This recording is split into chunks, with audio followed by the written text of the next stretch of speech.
you should have, there's a note here that we have information that has been passed out from Stephen Durrell from the Kansas Lottery, and so you should receive a response to the questions regarding the Expanded Lottery Act. Committee, are there any bill introductions this morning?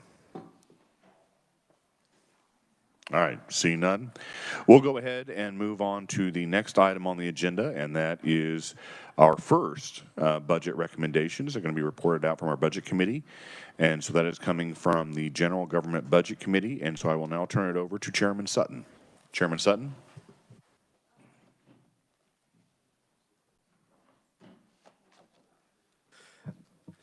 Thank you, Mr. Chair.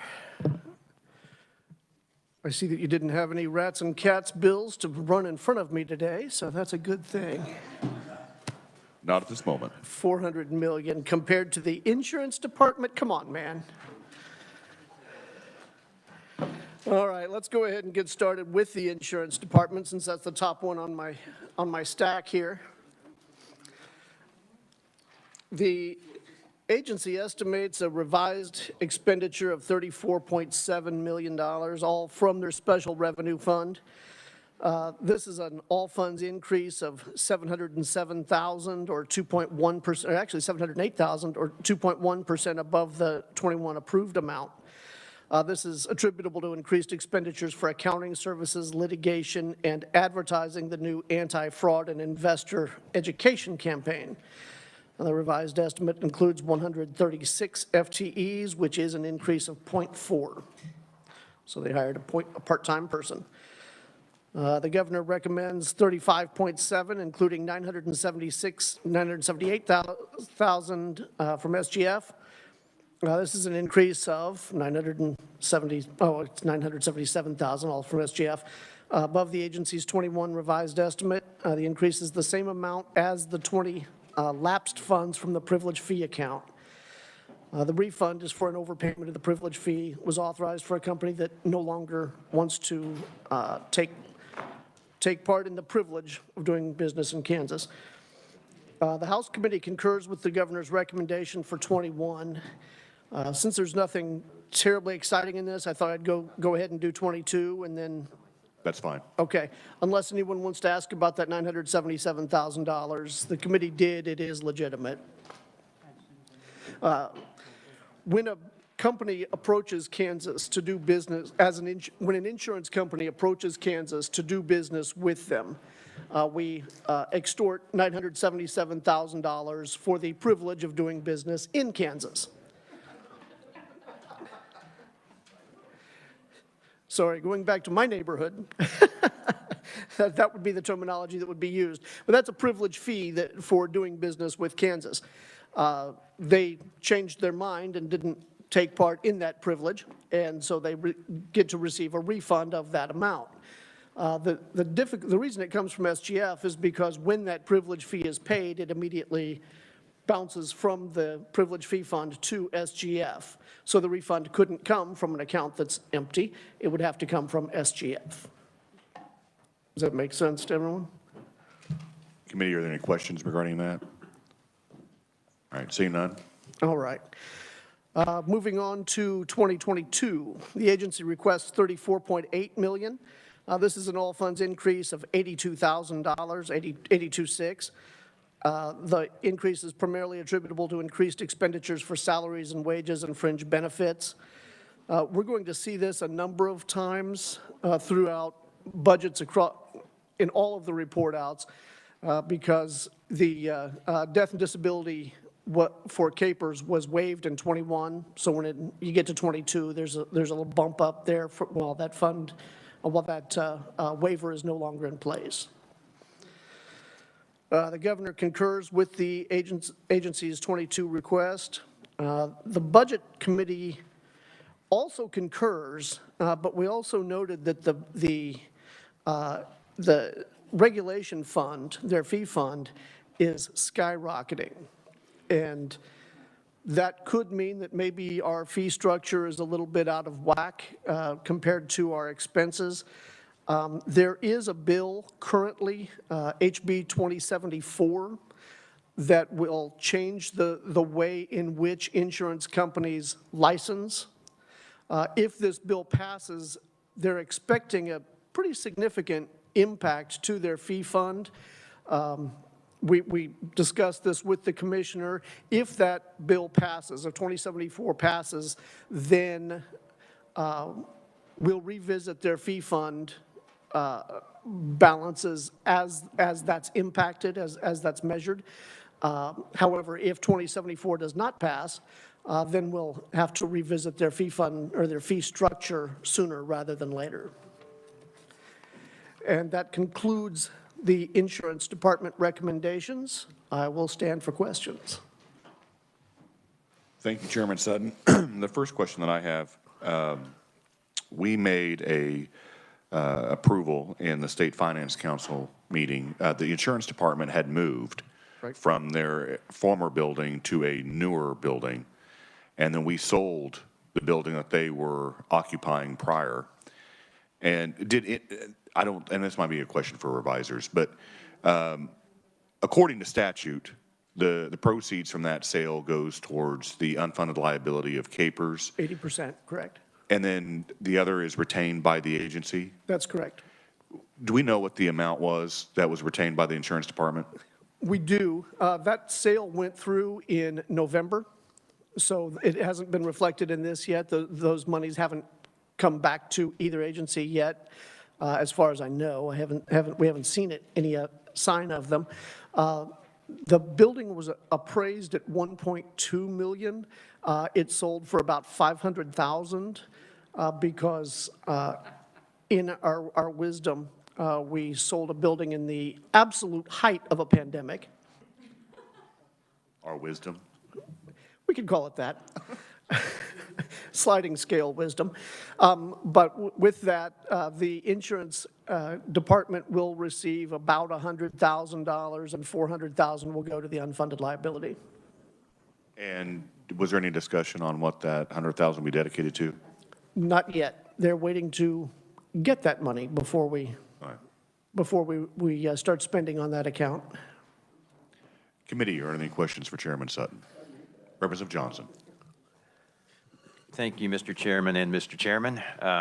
I appreciate the information on the additional 900 that I think is the difference between the agency estimate and the governor's rec. Correct. I was not quite quick enough to catch the other $2 million in increase from actual 2020 to budgeted 2021. We have a positive variance on expense so that our actual was lower and our budget was pretty much flat.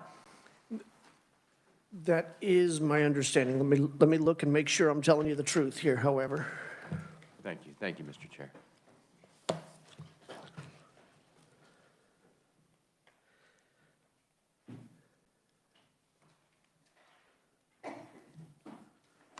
From 20 to 21.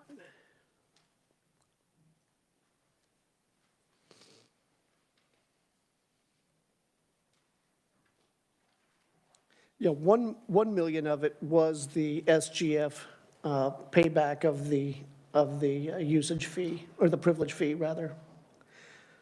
Where's the other $1 million? Let me find out, just a sec. Oh, the increased litigation, is that right? Just a minute.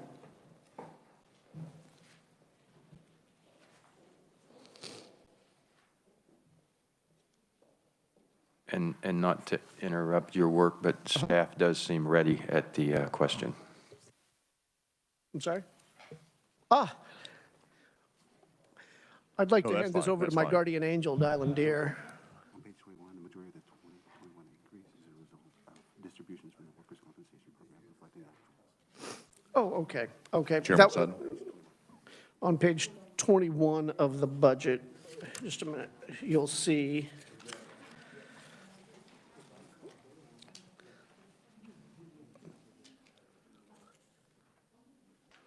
Just a minute, let me actually find it on 21.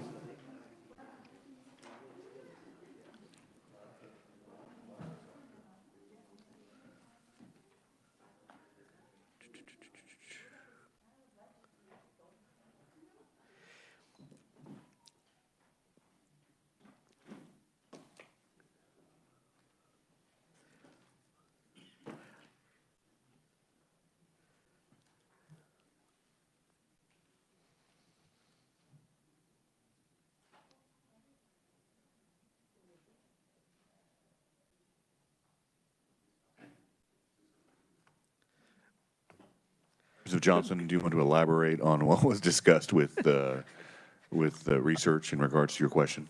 I'd love to hear that, too. To compliment the chairman, I'm not sure that I can find it either, although it was just pointed out to me that it is the change in workers' compensation, where it was $2 million the previous year, and due to a couple of things, it has increased to an estimate of $4 million for the 2021. So that is the difference, and thank you, Mr. Chair. Excellent. Thank you. Committee, any further questions for Chairman Sutton? All right, seeing none, do you have a motion? I would move the committee report for the Kansas Insurance Department Budget 2021 and 2022. Committee heard the motion, second by Representative Prael. All those in favor say aye. Aye. Opposed? All right, motion passes. Chairman Sutton. Very good. Let's move on to the Department of Revenue. The agency requests a revised estimate of $108.5 million, including $16 million from SGF. The revised estimate is an all-funds increase of $59,000 and no change in the SGF budget. The revised estimate includes $1.6 million in hardware and software implementation costs for the channel modernization project. We've seen that for the last, I think, 3 years, and this is the final year. So one of these modernization projects is actually coming in the home stretch. Very excited to see that. The increases were partially offset by a reduction of $890,000 in aid to local units of government from the Specialty County Mineral Production Tax Fund. That just reflects a reduction in the fees collected. It comes in, it goes back out. That's not a reduction in spending. It just reflects reality. Which receives 8% excise tax on coal, oil, or gas produced in Kansas, a reduction of $323,000 in the motor vehicle division related to the sale of vehicle license tags and paper, and $150,000 in assigned council fees. The revised estimate includes 1,089.3 FTE positions, an increase of 10.6 FTE positions above the approved number. The agency added 17 additional FTE positions in the motor vehicle division for the Wichita West driver's license location. I remember we were setting that up last year. They added 17 people, or they added 14 people for that, and then they added 3 more FTE roving positions for the Wichita region. The agency also added 4.0 FTE positions in the tax administration division for information technology analysts who were transferred from administration. So we should see that reduction when we get to the D of A budget. The increases were partially offset by FTE reductions in the administration division, mostly in IT and analysts. Now, the governor recommends $108.1 million, including $15.3 million SGF. Recommendation is an all-funds decrease of $451,000 and an SGF decrease of $621,000, below the 21 revised agency estimate. The governor recommends deleting $219,000 from the agency salaries and wages request by increasing shrinkage rates. While we're in this committee, I would please hope that we don't have to go ahead and have that shrinkage discussion again. Increasing the rate means fewer employees. Decreasing the rate means adding employees. Okay, just if FTEs remain stable. The recommendation also deletes $402,000 for out-of-state and international travel, because no one's doing that. The SGF reductions are partially offset by a federal funds increase of $170,000 in the coronavirus relief fund and from the Office of Recovery, so federal funds there. KDOR has indicated it plans to expend $60,000 in contractual services for sanitation purposes, and $110,000 in commodities expenditures for PPE, which is how that $170,000 is being spent. The governor recommends 1,049.2 FTE positions, a decrease of 40, below the agency's revised estimate. The governor states that KDOR has maintained 70 vacant and funded FTE positions to conform with shrinkage requirements, and those positions should be eliminated. to which the chair of the General Government Budget Committee stood up and cheered. The reduction includes 15 FTE positions, and that has irritated me since I started doing budgets. Funded, unfilled positions it has always irritated me. Anyway, the reduction includes 15 FTE positions in the motor vehicle division, 10 FTE positions in administration, and 10 FTE positions in tax administration, and 5 FTE positions in property valuation. The Budget Committee concurs with the governor's recommendation, and here's why. We've all lived through the periods where the horror stories came out about mail not getting opened and tax forms not being processed. The agency, we discussed that with the agency, and they assured us that due to some budget cutting they had done in the past,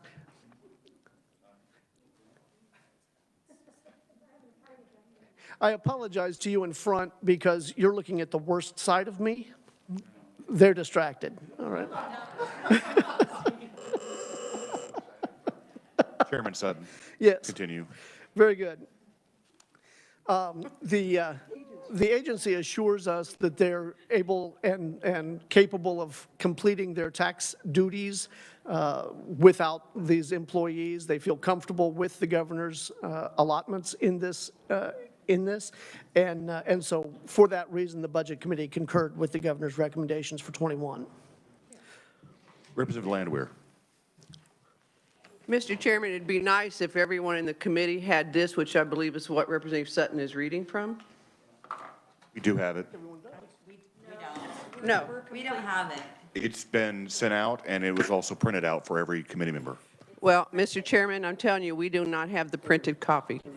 And I have an extra copy. It was distributed yesterday because we were going to have the budget hearing yesterday. It should be, it was distributed yesterday. Well, it wasn't in my folder from yesterday, Mr. Chairman.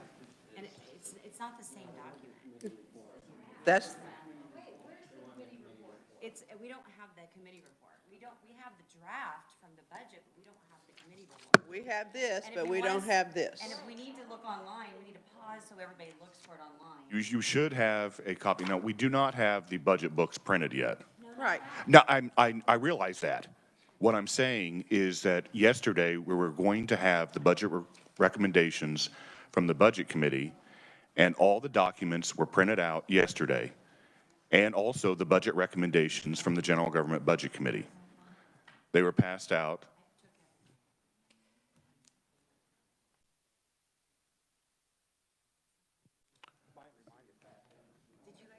Hey, Bill.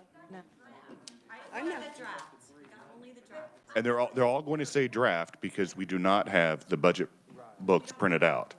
We're hoping to have that next week. Look at that. That's what we don't have. They don't have the committee reports, Mr. Chairman. We don't have. Right. So we can't, I mean, No committee Yeah, report. what- I stole this from Bill Sutton's desk. Wow.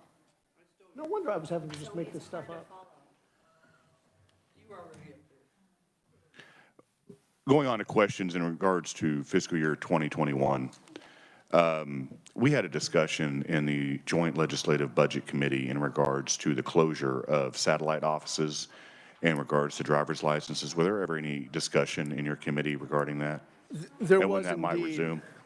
There was a great deal of discussion about that. One of the biggest concerns that our constituents are raising is the wait times. And part of that has been alleviated with the Wichita branch opening.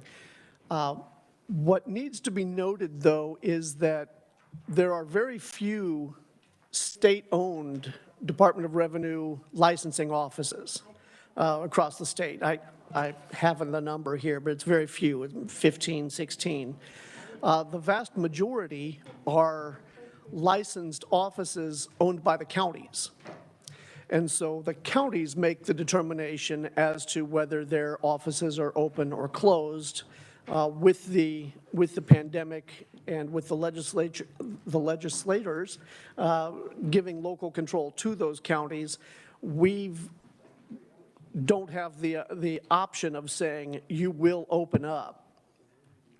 Is that not correct? Is it? Representative Hoffman. Yes. Yeah, thank you, Mr. Chairman. Yeah, I mean, there are very few offices that are just KDOL off, or KDR offices, whatever. But it's not that the county offices aren't open, it's that Department of Revenue is not sending down their employee down there to them. In a lot of these satellite offices, there's one employee that goes around to a lot of different offices, different days of the week, and they're not allowing that person to go to those different offices. And I know that because it's in my district where there's several of them, and a lot of my constituents are having to go 2 hours at least to get a CDL renewed. That does not correspond with what I heard in the budget hearing. And I'm not So- surprised because I've been bringing this up to them all summer long, and they don't seem to want to give me quite the right answer. Interesting. I'm going to have to revisit that discussion a little bit, I think, because, yeah, that's not what was shared in the hearing. And then in regards to the 890,000 reduction in regards to the aid to local units of government from the Special County Mineral Property or Production Tax Fund, I'm assuming that is a reduction due to lower commodity prices on oil and gas? That's exactly correct. That's a pass-through fund. It bounces in and bounces back out to the units of government. All this adjustment is a reflection of what actually happened rather than what was projected to happen. All right, thank you. Representative Williams. No, Chairman, I just could not find the committee reports because they were only on the computer, and so I did not know where they were. Thank you. Representative Estes. My concern's been cleared up, thank you. My question was answered. Representative Helgerson. It's my understanding the committee did not make any changes to the governor's recommendations. Is that correct? That is correct. Thank you very much. Any further questions for Chairman Sutton in regards to fiscal year 2021? Representative Johnson. Thank you, Mr. Chair. And I wanted to pile on with Representative Hoffman. In Saline County, we had an issue with bad gas, and it was bad enough that it closed the driver's license office, but the public didn't know about the closure. They were waiting for appointments and trying to call, and called the county to say, why isn't it open? And the county said, well, we can't do anything, it's the state. And they later learned, a couple of days, that they could go to Junction City to get a license, which worked for some. But I would encourage us to try and figure, and I'm not necessarily asking for more people or anything, but to keep that focus just on how we serve the mission, to say we've got enough people, things need to be open, and when there are problems, they just need to be communicated. As much as we first have to take care of our people, but somehow we've got to get that information out to the rest of the public. So as we look to this, I would encourage us to make sure we've kind of exhausted issues around the state to best deploy whatever resources we need. Not necessarily more, but how that works. Thank you. Thank you, Mr. Chair. Any further questions for Chairman Sutton on fiscal year 2021 for the Department of Revenue? Seeing none, you may move on to fiscal year 2022. All right. In 2022, the agency requests $109 million, including $16.1 million from SGF. The request is an all funds increase of $384,000, and an SGF increase of $99,000 above the 21 revised estimate. Salaries and wages costs increased $929,000, including of that $636,000 is SGF, due to salary and wage fringe benefit costs and the end of the CAPERS death and disability employer contribution suspension. The channel modernization project is expected to be completed in FY21. Let that sink in for a moment. Which results in a reduction of $1.5 million in capital outlay and contractual services expenditures. The channel modernization project includes $100,000 in annual software and hardware maintenance fees. Yeah, let that soak in too. Now, the reduction in the channel management project was partially offset by an increase in estimated aid to local units of government of $400,000 for the Special County Mineral Production Tax Fund. Again, it's an estimate. That's what they expect the prices to go up, so they expect an increase in that fund. The governor recommends expenditures of $107.3 million, including $14.5 in SGF. The recommendation is an SGF-only decrease of $1.6 million, or 10%, below the 22 agency request. The decrease is attributable to the governor's recommended adoption of the agency reduced resources proposal, totaling $1.6 million, including $1.2 million in staff reductions and $443,000 in travel reductions. The governor recommends 1,049 FTE positions, which is the reduction of 40 that we discussed, below the 22 agency request. The recommendation carries forward the staffing level reduction from 21. Again, the Department of Revenue seemed to believe that they were able to fulfill their duties with that reduced staffing. Didn't have any real heartburn with the allotment.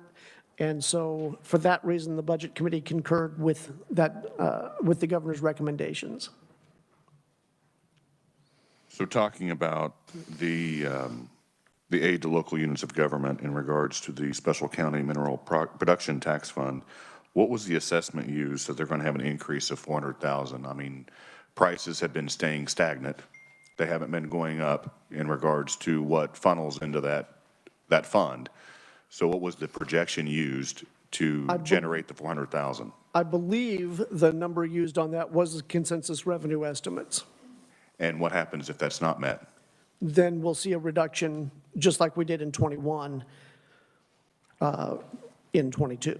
Right. Committee, any questions for Chairman Sutton in regards to fiscal year 2022? All right, seeing none, Chairman Sutton.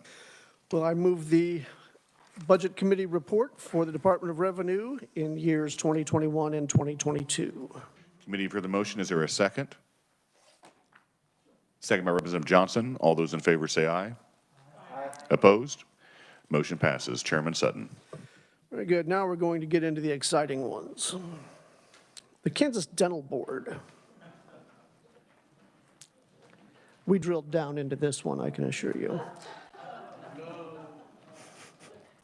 Sorry, it was a quick one. I didn't have time.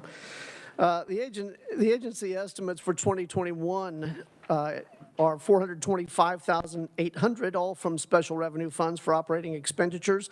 The revised estimate is no change from the amount approved by the 20 legislature. Within the approved amount, the agency has decreased expenditures on salaries and wages and increased expenditures in contractual services. So there was some shifting around of the approved spend, but it remained exactly the same. Excuse me. The revised estimate includes 3 FTE positions, which is the same number approved. The governor concurs with the revised estimate of $425,814, all from the Dental Board Fee Fund, and 3 FTE positions. The House Budget Committee also concurs. If there are no changes, we didn't see a reason to get deeply involved in their 21 budget. If there are no questions, I can go ahead and go on to 22. Okay. The agency requests $418,500, all from special revenue funds for operating expenditures in 2022. The request is a decrease of $7,300 below the agency's 21 revised estimate. The decrease includes $7,400 reduced in contractual expenditures and $2,100 in commodities, and is partially offset by an increase of $2,251 in salaries and wages. The 22 request includes 3 FTE positions, which is the same number as the 21 revised estimate. The governor concurs with the agency's request, $418,500, and 3 FTE positions. The committee concurs with the governor's recommendation for 2022 with the following commendation, and you won't hear this one from me very often, and I was excited to be able to say it. The committee commends the agency for reducing expenditures for contractual services by streamlining their inspection and licensing processes for the year 2022. And That's a short sentence, but what really happened there, particularly with licensing, it was taking up to 2 weeks to get a license processed and out to a dentist's office. They've got it down to like 12 hours by, utilizing technology. And to me, a state office improving efficiency and reducing costs is wonderful to see. So I definitely want to commend Lane on the work that he's done on that. Committee, are there any questions for Chairman Sutton in regards to the Kansas Dental Board for 21 or 22? Representative Rogers. Thank you, Mr. Chairman, and I don't want to belabor the fact, and I know it's going to come up in another budget, but maybe ask this once and don't have for other ones like this. K-Trax, has that been discussed as far as all these agencies that are, I know over the years we've been trying to come together. Did that get discussed as all as how, is everybody still going to be participating, or have we got that lined up? And so I won't have to ask probably more than once. You probably will have to ask more than once. The dental board is no longer paying into K-Trax. Okay, so that's what we did when after this budget, then it's done. Is that correct? Or we'll talk about that later. Okay. We'll probably have a discussion further in regards to K-Trax when Chairman Carpenter has some of his budget report outs. That's what I thought. Okay, thank you, Mr. Chairman. Any further questions for Chairman Sutton? All right, seeing none, Chairman Sutton. I would move the House Budget Report, or the General Government Budget Committee report for the Dental Board for 2021 and 2022. Committee, you've heard the motion, seconded by Representative Hoffman. All those in favor say aye. Aye. Motion passes. All right, Chairman Sutton. Now, in actuality, the Dental Board also turned in a budget for 2023 as well. We can go over that now if you'd like. That's fine, yes. I skipped a page there. The agency requests $417,000 from special revenue funds. The request is a decrease of $1,500 below the agency's 2022 request. The decrease includes $2,729 in contractual expenditures, partially offset by an increase of $1,329 in salaries and wages. The request includes 3 FTE positions, which is the same number as 22. The governor concurs, and so did the Budget Committee. All right, any questions in regards to 2023? All right, seeing none, if it's all right with the committee members, we'll just go ahead and have that included with the motion that was made prior, since basically there were no changes or discussion in regards to fiscal year 2023. Chairman Sutton. All right, now we're increasing in drama. I wanted to make sure we saved the most exciting for last. The Real Estate Appraisal Board. The agency estimates revised expenditures of $338,000 from special revenue funds. This is a fee-funded agency. Again, this is the same amount approved by the 20 legislature, and it's 2 FTEs. The governor concurred, and so did we. Again, with the same reasoning, there are no changes. You can go on to 22 if you like. Yes, proceed. All right. The agency requests $345,000, all from special revenue funds for the for fiscal. Am I on the wrong page? I'm on 23 for crying out loud. Yeah, I think you skipped over to 2023. There we go. I stapled them in the wrong order. Here we go. The agency requests $340,802, all from special revenue funds for the 22 operating expenditures. This is an increase of $2,900 above the 21 revised estimate, attributable to increased salaries and wages, fringe benefit expenditures, and proposed, hopefully, travel expenditures. The request includes 2 FTE positions, which is the same number as the 21 revised estimate.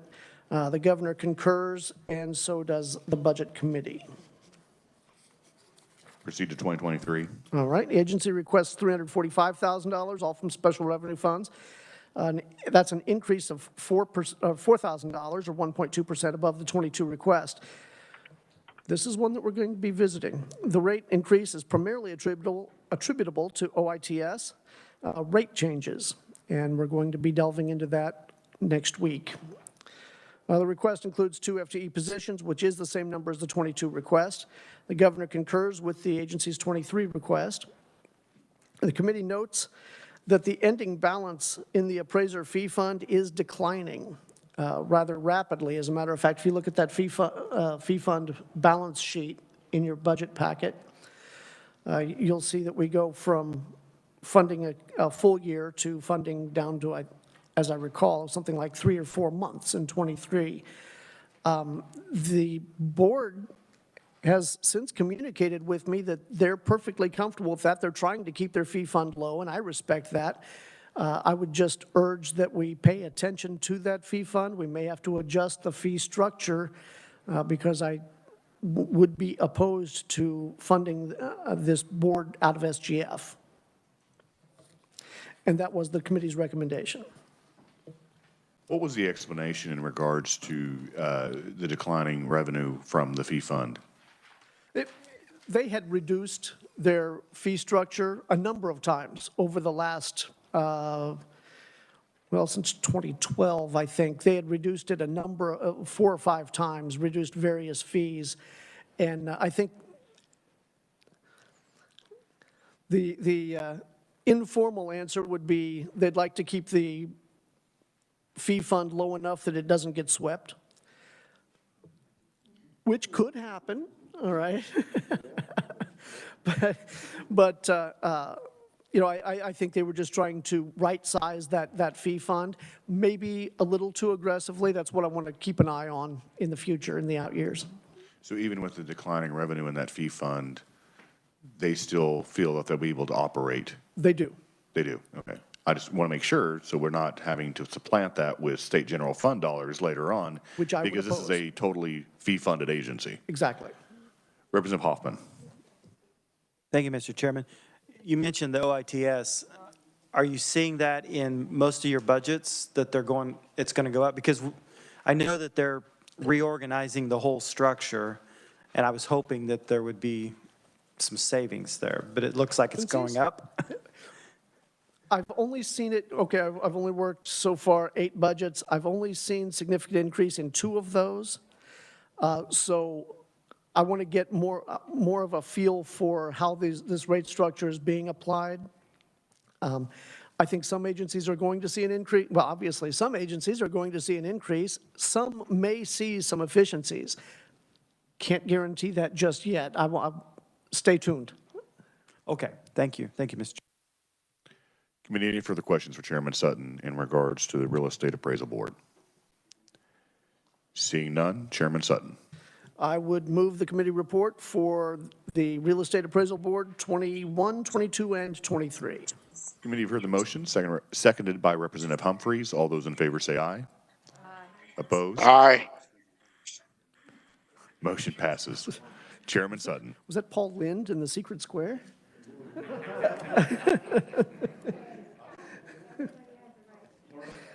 All right. Moving on to the Real Estate Commission. The agency estimate revised expenditures of $1.3 million. This is all from special revenue funds again. A decrease of $12,000 below the amount approved. The decrease is primarily attributable, here we go, Representative or Vice Chair, to OITS, declining our OITS rates, travel expenditures, and a reduction in job-related training. The estimate includes 11.7 FTE positions, which is a decrease of 0.1 below the number approved. The governor concurs, and so did the House Budget Committee. Move on to 2022. Very good. The agency requests $1.3 million, all from special revenue funds for 2022 operating expenditures. This is an increase of $8,700 above the 21 revised estimate. The increase is primarily due to increased contributions to KPERS and group health insurance. I believe that was the KPERS death and disability again, just to make sure. The request includes 11.7 FTE positions, which is the same number from the 21 estimate. The governor concurs, and so did the Budget Committee. Move on to 2023. 23, the agency revised, this is going to sound eerily similar. The agency revised expenditures of $1.3 million, all from special revenue funds, a decrease of $12,000 below the amount approved by the 20 legislature. The decrease is primarily attributable to a change in OITS rates, travel expenditures, and a reduction in job-related training. The estimate includes 11.7 FTE positions, which is a decrease of 0.1 below the number approved by the 20 legislature. The governor concurred, and so did we. Committee, any questions for Chairman Sutton in regards to the Real Estate Commission for 21, 22, or 23? All right, seeing none, Chairman Sutton. I would move the budget report for the Real Estate Commission for 21, 22, and 23. Committee, you've heard the motion. Is there a second? Second by Representative Hoffman. All those in favor say aye. Aye. Opposed? Motion passes. And everybody thank Chairman Sutton for being the first chairman to go before this committee in regards to budget recommendations. It was my pleasure and my honor. All right. We'll go ahead and move on to what was actually scheduled for today's meeting, and that's in regards to the budget recommendations from the Transportation and Public Safety Budget Committee. So I will now turn it over to Chairman Francis. And please tell us which budget you're going to be working first. Was it on? Doesn't do the blue light on this one, does it? First one we'll do is the Adjutant General.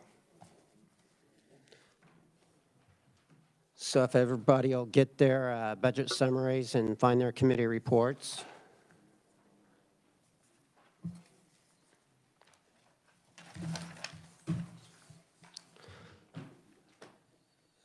Okay, so for fiscal year 2021, the agency requested a revised estimate totaling $86.8 million, including $9.7 million from the State General Fund for operations and capital improvements. The fiscal year 2021 revised estimate is an all funds increase of $12.9 million or 17.5%, and an SGF decrease of $4.1 million or 29.8% below the fiscal year 2021 approved amount. The agency's fiscal year 2021 revised estimate includes two supplemental requests totaling $763,000, including $381,000 of SGF for deferred maintenance and rehab and repair in fiscal year 2021. The fiscal year 2021 revised estimate includes 288 FTE positions, which is an increase of 7 FTE positions above the number approved by the 2020 legislature. The agency stated that the 7 FTE position increase is due to the addition of 2 FTE positions for COVID-19 response, 3 for information technology positions, and 2 for grounds maintenance technicians at the air fueling wing at Forbes Field in Topeka. The increase in expenditures primarily reflects COVID-related emergency expenditures and adjustments to other disaster payments. SGF transferred to the State Emergency Fund becomes Special Revenue Fund expenditures and are accounted for as Special Revenue Fund expenditures in the budget. The governor, if you'll notice, had a substantial increase in this, and it reflects primarily things related to the COVID crisis and these special revenue funds for disasters. So the governor recommends fiscal year 2021 expenditures totaling $133.2 million, including $11.5 million from the State General Fund for operations and capital improvements. The fiscal year 2021 recommendation is an all funds increase of $46.4 million or 53.4%, and an SGF increase of $1.8 million or 18.7% above the agency's fiscal year 2021 revised estimate.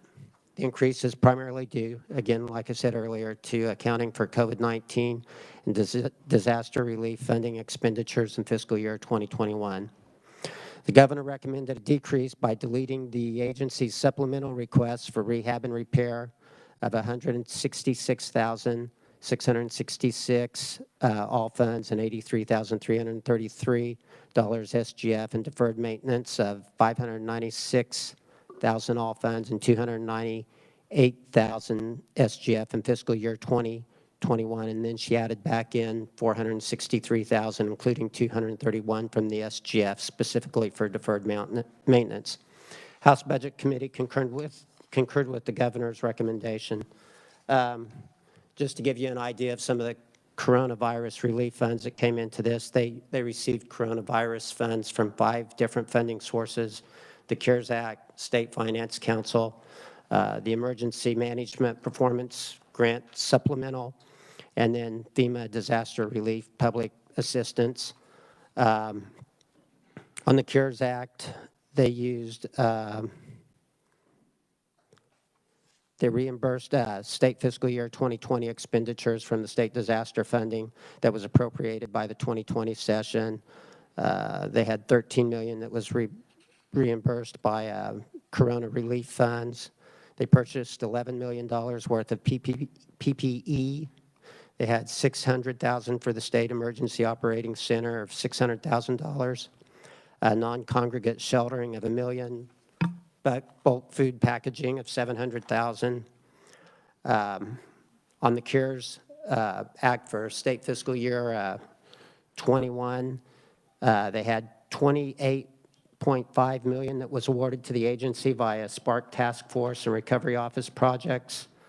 Those projects include $1.25 million for rural county Emergency Operations Center enhancement grants. Those were really, really important to some of our counties that got hit the hardest. Business PPE program was $1.62 million.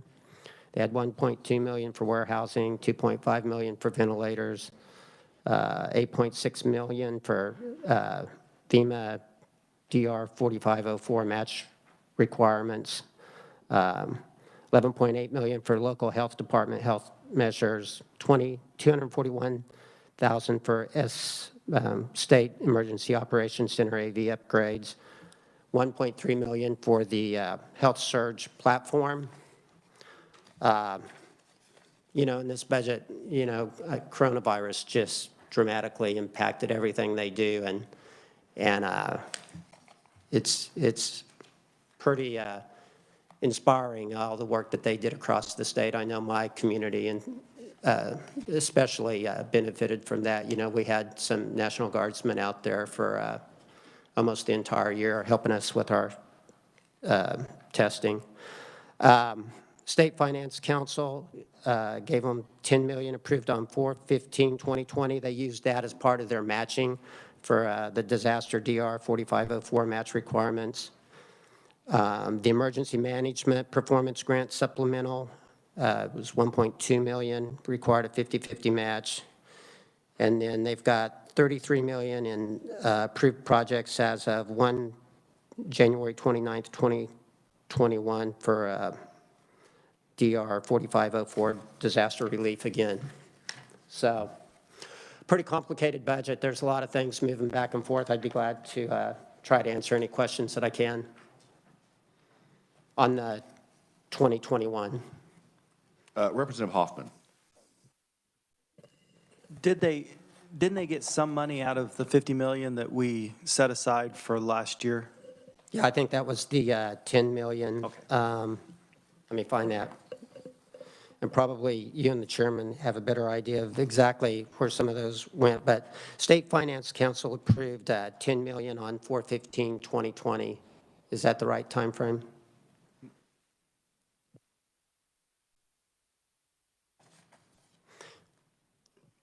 In regards to fiscal year 2021, you were talking about all the money that has been received in regards to the COVID-19 pandemic. Right.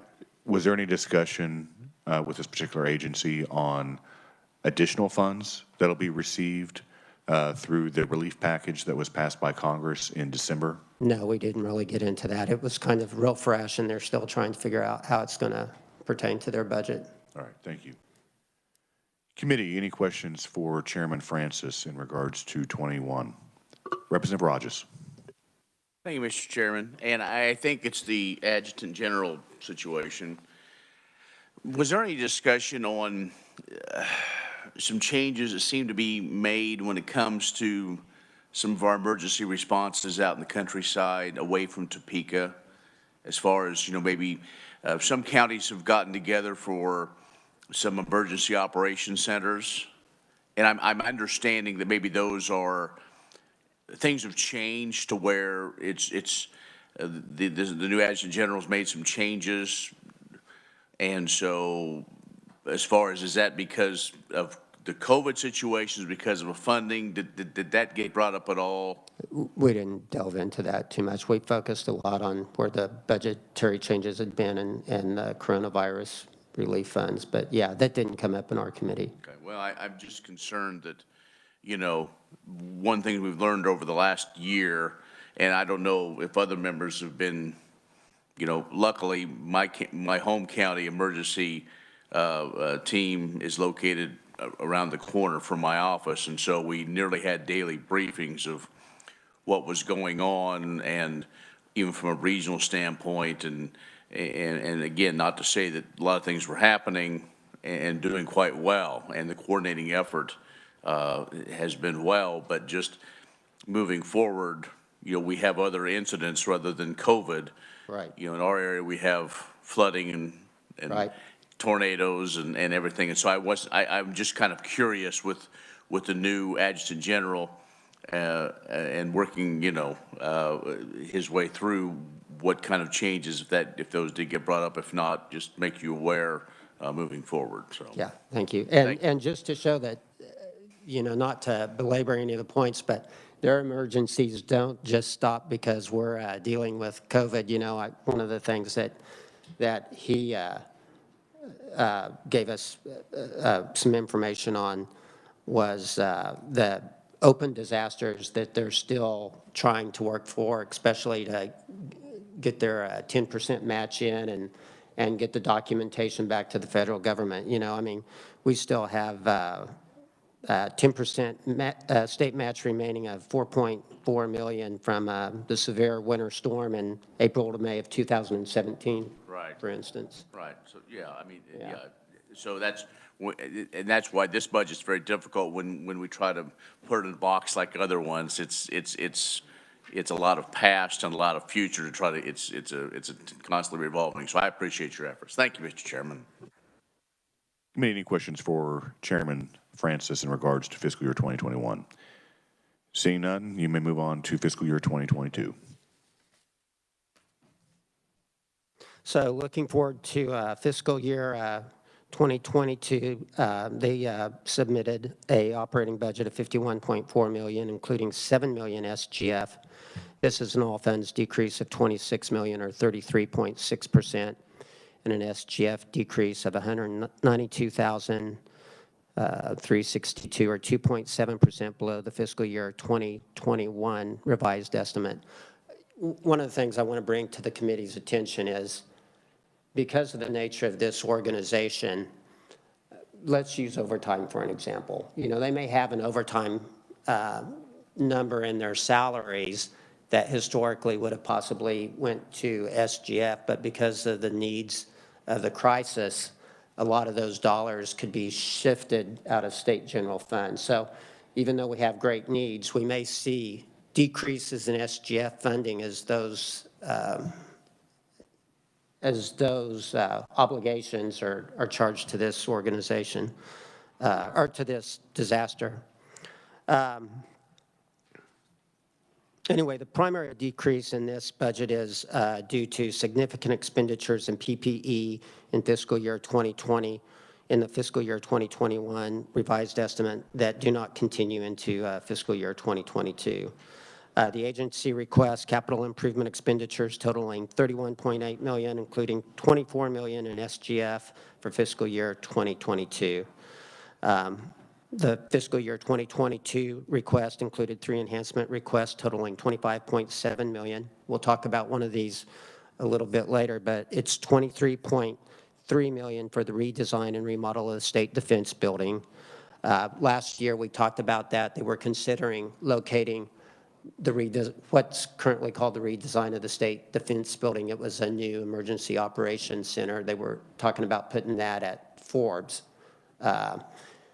The dollar amount for that was about $40 million.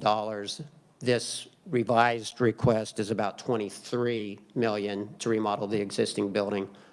They think that's currently the way that they want to go. But again, we'll discuss that in a minute. Additional rehab and repair and deferred maintenance project expenditures. The governor recommended the fiscal year 2022 operating expenditures totaling $51.2 million, including $6.8 million from the state general fund. The fiscal year 2022 recommendation is an all funds decrease of $140,000 and an SGF decrease of $218,000 below the agency's fiscal year 2022. We'll see again in just a little bit. We had a couple of funds that were accruing dollar amounts, and she swept those two funds to supplant state general fund, and that's where this came in. The governor's recommendation includes the following adjustments from the agency's fiscal year 2022 request.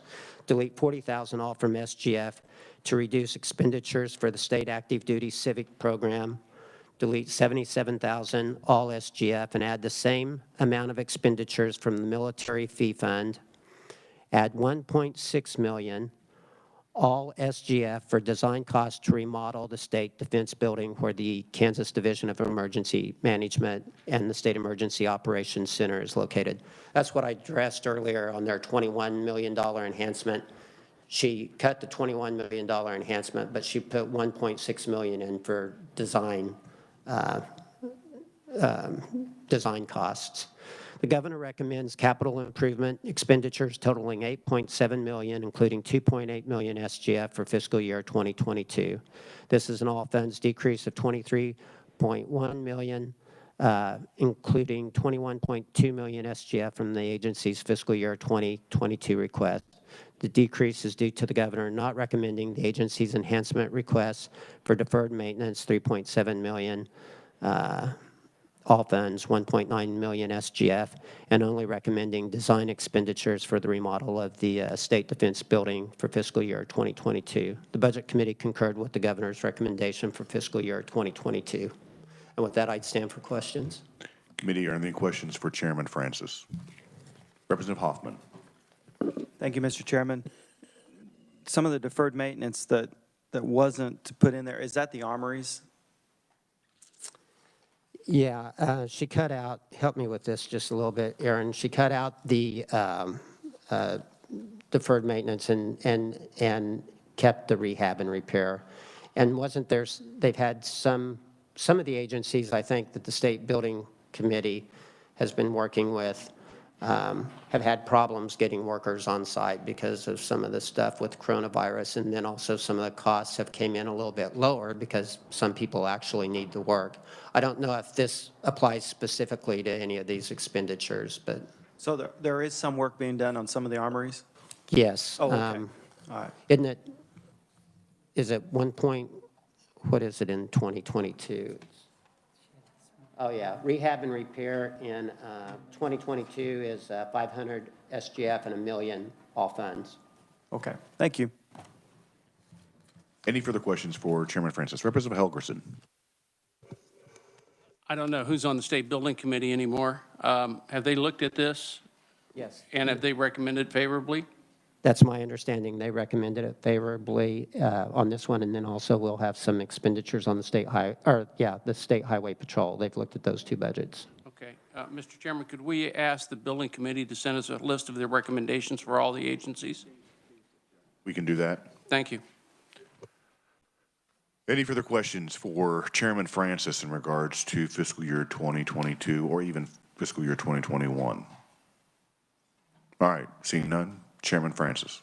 Thank you, Mr. Chairman. I move the committee recommendations for the fiscal year 2021 and 2022 be approved.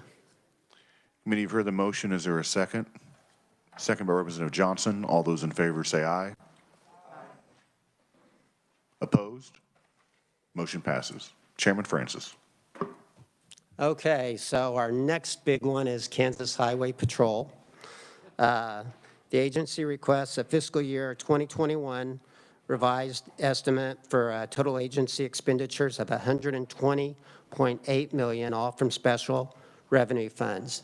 This is an increase of $26.8 million, or 28.6% above the fiscal year 2021 approved amount. The fiscal year 2021 revised estimate is composed of $117 million of operating expenditures and $3.2 million of capital improvement expenditures. The increase above the fiscal year 2020 approved amount includes $25.6 million from operating expenditures and $1.2 million from capital improvements. Primary increases include 3 supplemental requests totaling $18.5 million, and the agency's additional request for capital improvement project expenditures above the fiscal year 2021 approved budget. The fiscal year 2021 revised estimate includes 880 FTE positions, which is no change from the approved number. The agency estimates revised fiscal year 2021 capital improvement expenditures totaling $3.2 million, all from special revenue funds. This amount includes $982 million for rehab and repair projects, $201,000 for scale repair, and $2 million for new construction. The governor recommends operating expenditures totaling $121 million, all from special revenue funds for fiscal year 2021. This is an estimate, or this is an all funds increase of $157,000 above the fiscal year 2021 revised estimate. The increase is due to accounting for expenditures of coronavirus relief fund monies awarded by $788,000, and not recommending the agency's replacement and increase of the current transfer from the KHP Motor Vehicle Fleet Fund to support aircraft in fiscal year 2021. The governor recommends adoption of the agency's supplemental request for law enforcement aircraft replacement, the career progression plan, and enhancement of the motor carrier inspection program. Governor recommends an increase of $17.9 million to the existing transfer from the State Highway Fund to the Kansas Highway Patrol Operations Fund to support the recommended enhancements. The governor concurs with the agency's fiscal year 2021 revised estimate for capital improvement expenditures. Just to go into the differences between fiscal year 2020 and 2021 budget request. The Highway Patrol requested $16 million for new aircraft. They've got $2.2 million for Kansas Highway Patrol operations. That is primarily a 2.5% increase in trooper pay that they implemented on January 1st. They did it with authority of the governor in a executive directive. They're using some of the money from, they increased their expenditures from their Fed forfeiture and state forfeiture funds for some, primarily for some building projects. They're building a new property storage unit in Salina for approximately, I believe it's $2 million, isn't that right, Aaron? $2 million? And then $400,000 for a storage building in Garden City. They've got coronavirus emergency supplemental funding of $1.7 million. There's one of their enhancements, their other enhancement is a, let me find it. It's about $600,000. And what happened on that, motor carrier is $700,000. It's $696,000. It's a motor carrier inspection enhancement. This is in reality a timing issue. They develop their motor carrier inspection budget every year. They have to send it to KDOT for approval. KDOT has to send it to DC for approval, and then the funds flow back through that way. So that's what that enhancement is for this year. And with that, I would be glad to stand for questions. Those are the primary things. We concurred with the governor's recommendation. Representative Sutton. Thank you, Mr. Chair. Mr. Chair, could you tell me a little bit about the salary increase authorized by the governor? It's part of their, it's basically a 2.5% increase in their step plan. So whatever your position is on that step plan, it went up 2.5%. What were not that I'm opposed to it, I don't want to give that impression, but what were the what are the mechanics behind that? I kind of thought we appropriated. Well, you would think that on occasion, but sometimes I don't think we appropriate. Chairman, can you speak in the mic? I'm sorry, sometimes I don't think we Join us virtually. appropriate as much as we think we do. Again, the governor gave an executive directive authorizing it. My understanding, as I discussed with staff, is they have a little more authority as long as they stay within their budgeted parameters than we tend to think they do. They were taking this out of, aren't they taking it out of the staffing, what's the name of that fund? Staffing and Training Fund, which is funded by, is it $1 or $2 on a $2.50 on filing fees? And that is going down monstrously as a result of this increase, and they're wanting to replenish that. Interesting. Yeah, we thought so. We had a few comments on that one and got a couple of emails on it, back and forth. Interesting, thank you. Page 17 is the Staffing and Training Fund analysis. Yeah, it's a $2 non-refundable surcharge for each vehicle registration. I can read, I've got several emails on that, as a matter of fact, if you want any additional information on it, Representative. Representative Sutton, did you have any more questions? Well, just as we got to, thank you, Mr. Chair, as we look at that fee fund, you are correct that this number is depleting quickly. Are we going to be increasing funding for their pay raise, or are we going to absolutely tank this fee fund? Well, in this fiscal year, they requested $1.1 million because the increase went into effect, I believe, January 1st. So, or maybe it's $1.2 million, and they'll use that to backfill this fund. And then next year, the cost is around $2.4 million. And they've got that in their budget for next fiscal year so that the fund will no longer be depleted. All right, thank you. Thank you, Mr. Chair. Representative Owens. Thank you, Mr. Chairman. Let's talk about helicopters and airplanes, shall we? Last year, we had a fun conversation about helicopters and airplanes, and I'm curious, it looks like there's some money allocated for that. Could you share what the consensus was there, or maybe there's not? Chairman Francis. I think one of the thought processes on that is that one of the concerns was always that it was it was a aspirational request rather than meeting the needs of the state. And for a lot of years, a lot of us have fought the budget issues of this state, primarily the State Highway Fund. This agency is not funded out of SGF. It's funded out of the State Highway Fund. So when we have an expense of this nature, it's taking away from passing lanes and road maintenance and road improvement projects in all of our districts.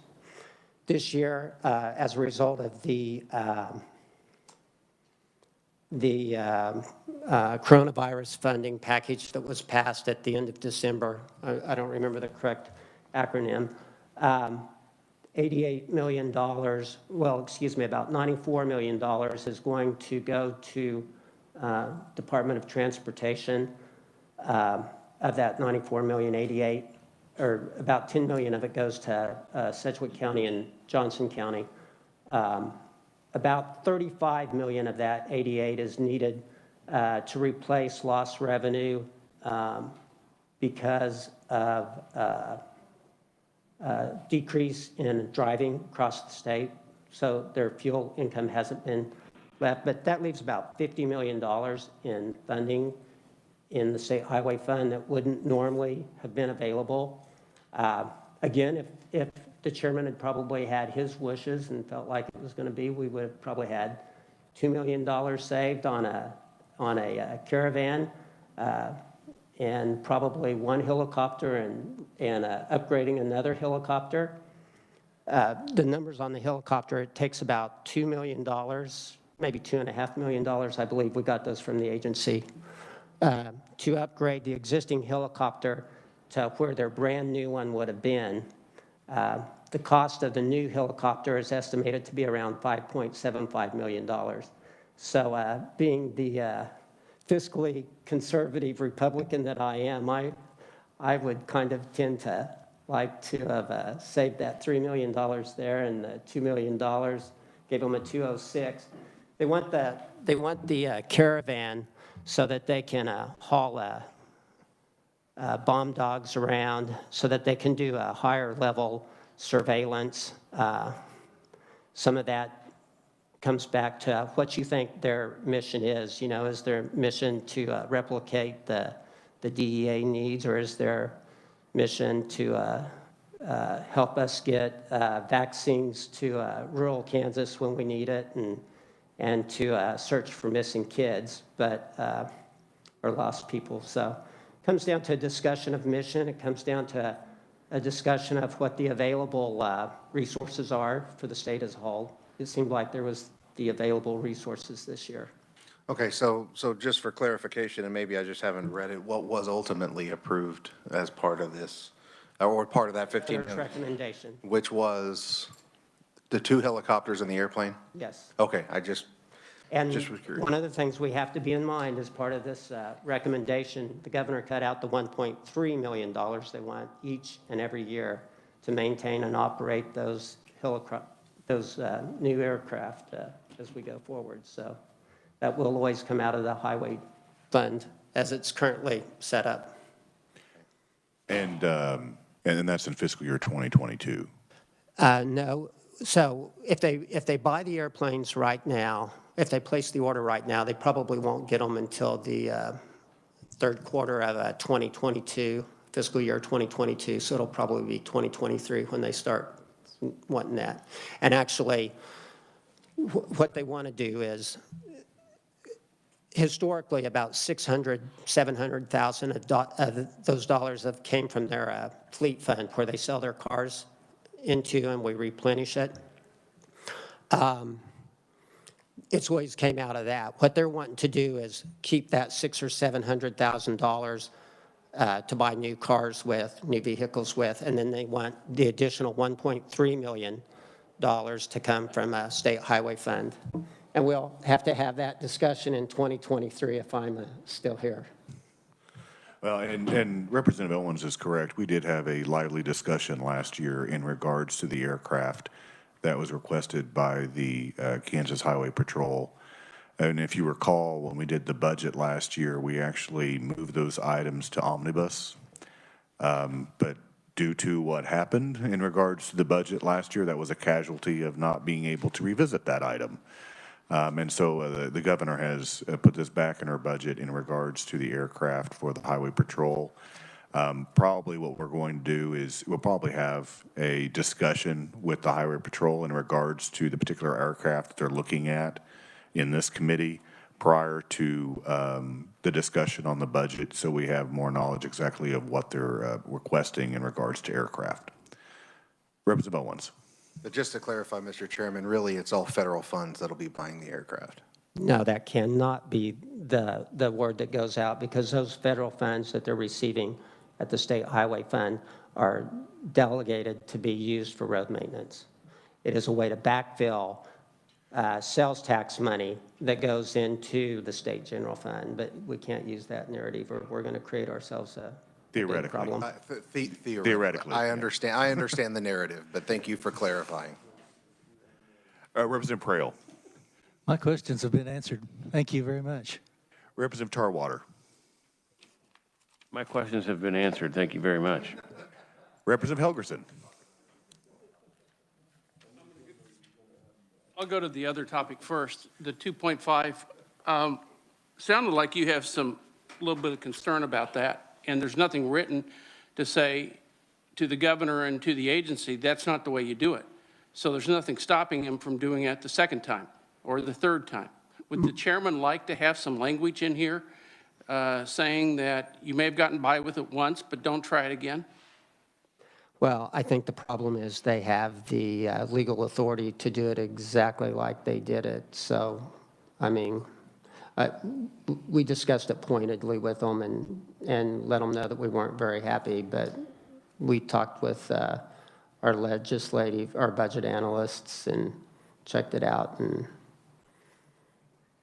my memory is, I'm sorry, Mr. Chairman. Sure. No, go ahead. My memory is that we've had lengthy discussions in here about giving them specific increases in order to make sure that they were fulfilling the obligations that they had, but that we were doing the same thing. And now we've suddenly, not because we made the decision, but they made a decision on their own, upped it 2.5%. Now, that's different than the agreements that we've had in here for the last several years. And if I'm wrong, correct me, please. Well, and while we are extremely frustrated with the situation, they were in collective bargaining agreements with the Troopers Association in 2020. Those things didn't make it through in time to be in the 2021 budget. Let me find, if we're going to go into it, I probably need to refer to the one of the emails we got so that I'm not misconstruing it. Mr. And I'll tell you honestly, Representative, our thought process at a certain point was, if we don't allow them to backfill the training fund, we're not punishing the guys that made the decision, we're punishing the troopers. Would you like me to share the email with you? That'd be helpful. Other agencies don't have the same opportunity. Right. And we continually will try to give them a different pay scale. They have showed us lengthy documents, both in here, Department of the Transportation Committee, that this is what we're facing, and this is where we need to raise the funds in order to do this. So I didn't hear that really last year, but suddenly they came in and swooped in and gave themselves a 2.5% increase. And at least they should justify and say, we're losing these individuals because we are below the pay scale and they're going to the sheriff's department or they're going to wherever else. But I didn't see that. I didn't see it in any of my committees. So maybe they're getting the message from the chairman in the emails they've scheduled, but I just have some concern about them skipping the process. Even if they may be able to get by with it, I'm not comfortable with it. Yeah, Vice Chairman Resman had a lengthy statement in our not our hearing, but when we worked the bill. Yeah, I don't disagree with you. One of the numbers I did check into before I came to the meeting is they are authorized 850, or excuse me, I believe it's 880 positions. You know that term shrinkage that we use? Yep. I think we fund 850 positions. And currently, and again, this raise has been in effect since the first of the year. I think they're at, whenever the governor's budget was put out, they were at 820, I want to say 828 filled positions. Head count by agency.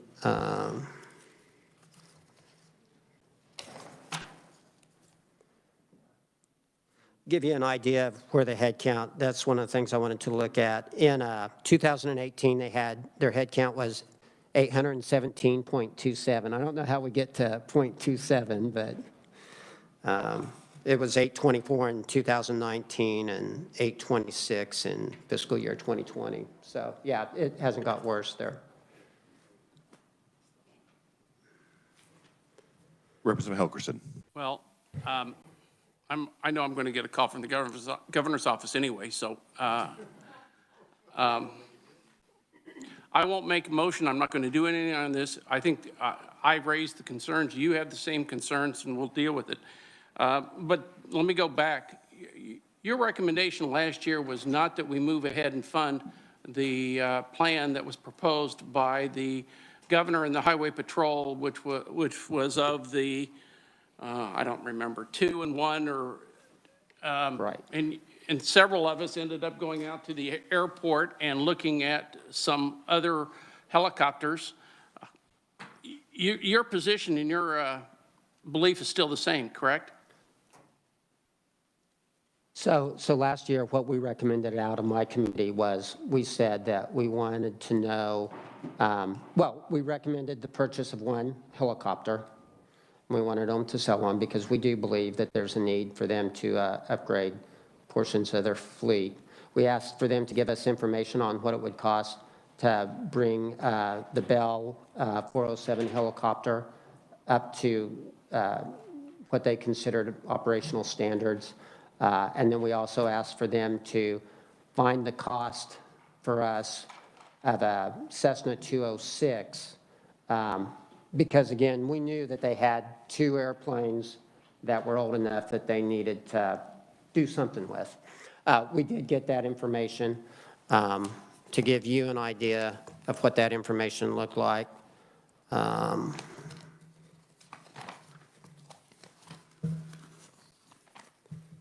It's going to get really bad when I have to go back to the next year. I'm not going to be able to find my cheat sheets. But, you know, one of my problems has always been, as I've dealt with this, is our fleet is not any older or any worse as far as capability of the adjacent states. But, okay, so a new law enforcement Cessna 206 is $2.25 million. To upgrade the Bell helicopter 407, they gave us an estimate of $2.15 million. And then we had some information on the flares underneath. I think we reviewed that. I know I talked to some other members of the body. You know, do we want to have a helicopter that costs us $2.1 million that's 15 years old, or do we want to have a brand new helicopter for $5.75 million? And, you know, I felt like some people were going, new's better than used, but, you know, I kind of tend to the $3 million, but I'm a consensus builder representative. Mr. Helgerson? Mr. Chairman, are you comfortable with doing it this year? I think that if it's going to happen, this is a good year for it to happen because of some of the resources that are flowing through. And in the back of my mind, I think about the $1.9 trillion that got passed in D.C. For coronavirus support. And I think that financially, this is probably as good a year as we're going to see. And kind of circling back to the conversation we're having with Representative Owens' questions, theoretically, even though those funds are not specifically tied where we can use it, right, it can be transferred. Like I said, like we were having a conversation with his questions, theoretically, it could possibly be used. So I'll defer to the chairman. We could make an argument, I think. The argument about bomb dog hauling always did not ring true to me because we're going to station it in Hayes. The bomb dogs, I think, are in the Topeka area. And so if you're in the Topeka area, you're going to drive the bomb dogs. If you're in Liberal, Kansas and Tribune and you need a bomb dog, you know, it might come in handy to fly all the way from Hayes to Topeka to back out to Tribune or Liberal. But, you know, again, it's sometimes there's wants versus needs. Now, when we're talking about large-scale transportation of vaccine, possibly, or personnel in areas, again, you've got to go from Hayes to wherever to back out to wherever. Otherwise, it's quicker to drive. But, yeah, I've got some concerns about mission. You know, always it's a difference between what you believe their mission should be versus what they believe their mission should be. You know, if you're in charge of aircraft at the Kansas Highway Patrol, you want the best aircraft department that you can get. When we talk about $16 million, I think about needs in a Department of Corrections for substance abuse treatment, Sentencing Commission, substance abuse, you know, I don't always think I don't think it's always, there's not a need. It's a prioritization of the needs of the government as a whole. Now, because of some financial issues in the State Department of Transportation, I have a real concern on the State Department of Transportation that while we don't sweep to the State General Fund anymore, we find a lot of good reasons to tie something to some of those funds. So anyway, I'm sorry, I talked too much. That's one of my problems, Representative. Representative Helgerson. Well, Mr. Chairman, you have a willing individual that'd be happy to pull it out, especially since the chairman of the committee has said that we're going to have a little bit more lengthy conversation, or at least the three of you will have later on at a minimum.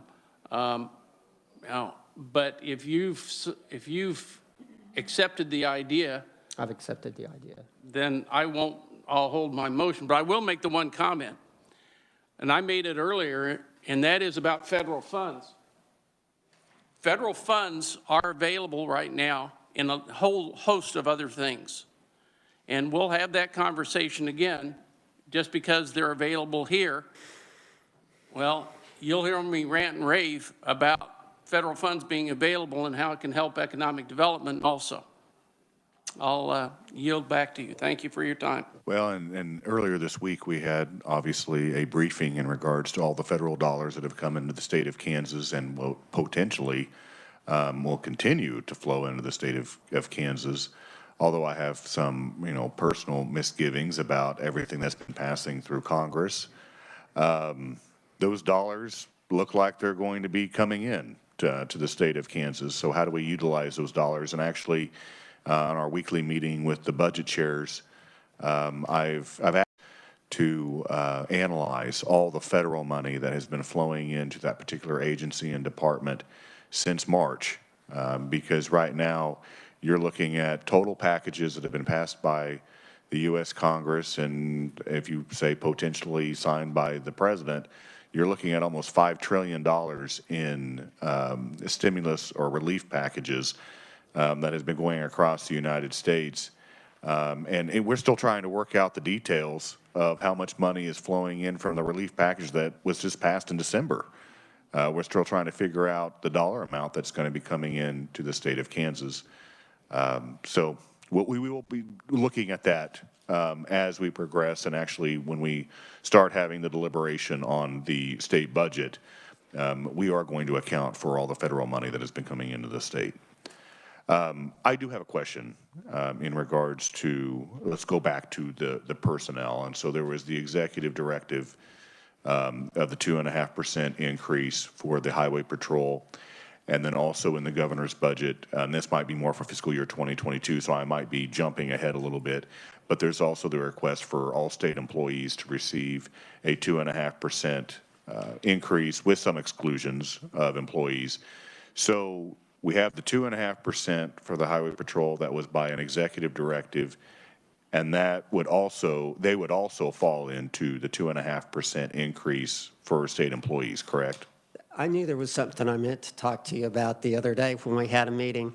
I think that's honestly going to be at the prerogative of probably that conference committee that looks at the global solution for the raises in the state. You know, in the past, there's been exclusions for organizations that have had raises. And usually that does come down to conference committee in regards to the pay increases, because obviously in the past we've had a different idea than our counterparts on the east side of the building, and that's always been a contentious item in regards to the increase in the pay.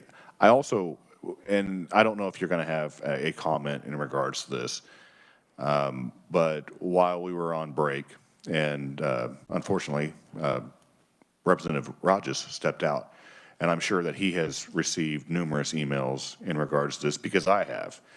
And that was in regards to the termination of the 2 highway patrolmen, which I guess in the best way has been questionable. And the reason why I received a lot of information is because my wife is from Norton. And one of those individuals grew up in Norton, and actually my wife knew him or knows him personally. And was there any discussion on the ongoing discussion of that? No, we didn't know that.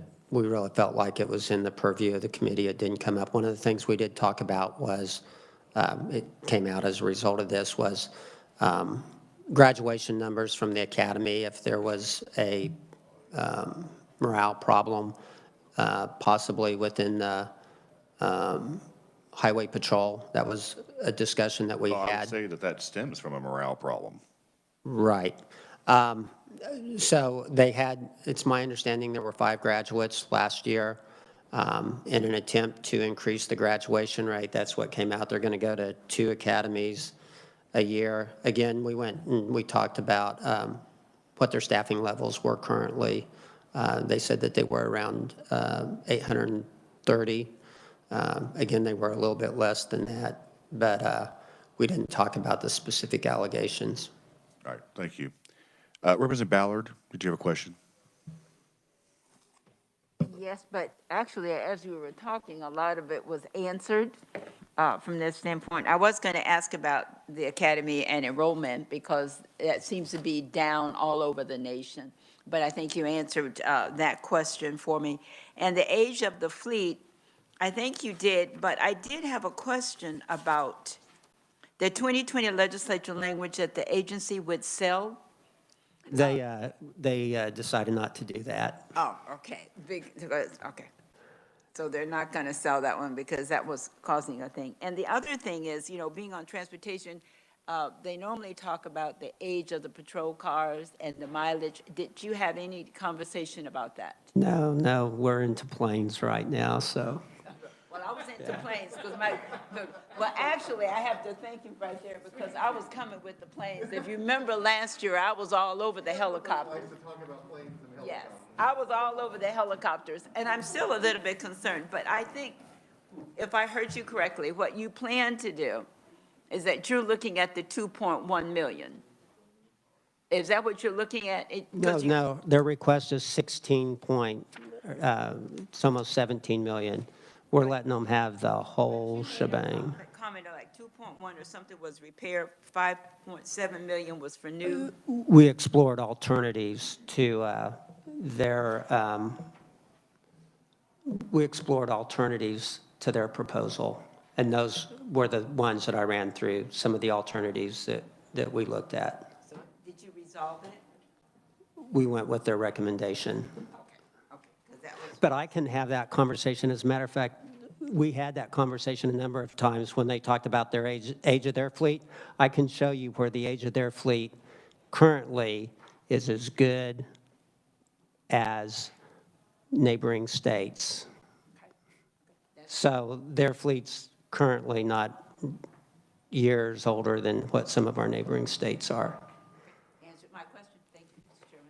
Representative That's one of the problems I always have is I get a little competitive on this. You know, I still have reservations about it. Okay, I'm sorry. May you get a little competitive?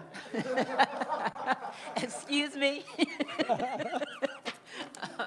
He's good, thank you. Representative Hoffman. Thank you, Mr. Chairman. And I don't want to keep harping on this, but I think I'm going to still. On the pay increase, the problem that I just see blaring at us is that she may have had the authority to do it and to take it out of this fund, but now we're going to we have no choice but to backfill this fund. Otherwise, they're not going to have anything in it. And it's also going to be automatically baked in, I'm sure, when you go to the 22, it's already baked in to that one. And so, I mean, she completely went over the top of our authority to, in the plan that we had already set out with the agency to do. I'm not sure what we can do about it at this point, because like you said, if we take it away, we're taking away a pay increase for the troopers. But I mean, she continues to astound me. So, thank you, Mr. Chairman. Representative Estes. Representative, my thoughts were along the lines of yours, and they were counting on the goodwill of, and responsibility of this body to fill the hole that was created. So I feel a little bit manipulated. And perhaps a letter needs to be sent that in the future, if you do this maneuver without talking to the committee, don't count on your hole that you create being filled, and you're going to be responsible for filling it. And actually, after we had the discussion in regards to the pay increases, Dylan did inform me, and make sure I say this correctly, that in regards to the agreements that's made with the highway patrolman, any increase in the state employee plan does include the highway patrolman because of the agreement that they have. Correct? Right. Representative Ballard. When you refer to she, I would say, we were talking about the governor, right? Thank you. The other thing I would have a comment on. Is your mic on? Yeah, but the other thing I would just comment on, was when we refer to what the governor has done or overstepped her boundaries, was any of that illegally? It is not something that was not within her right to do. No.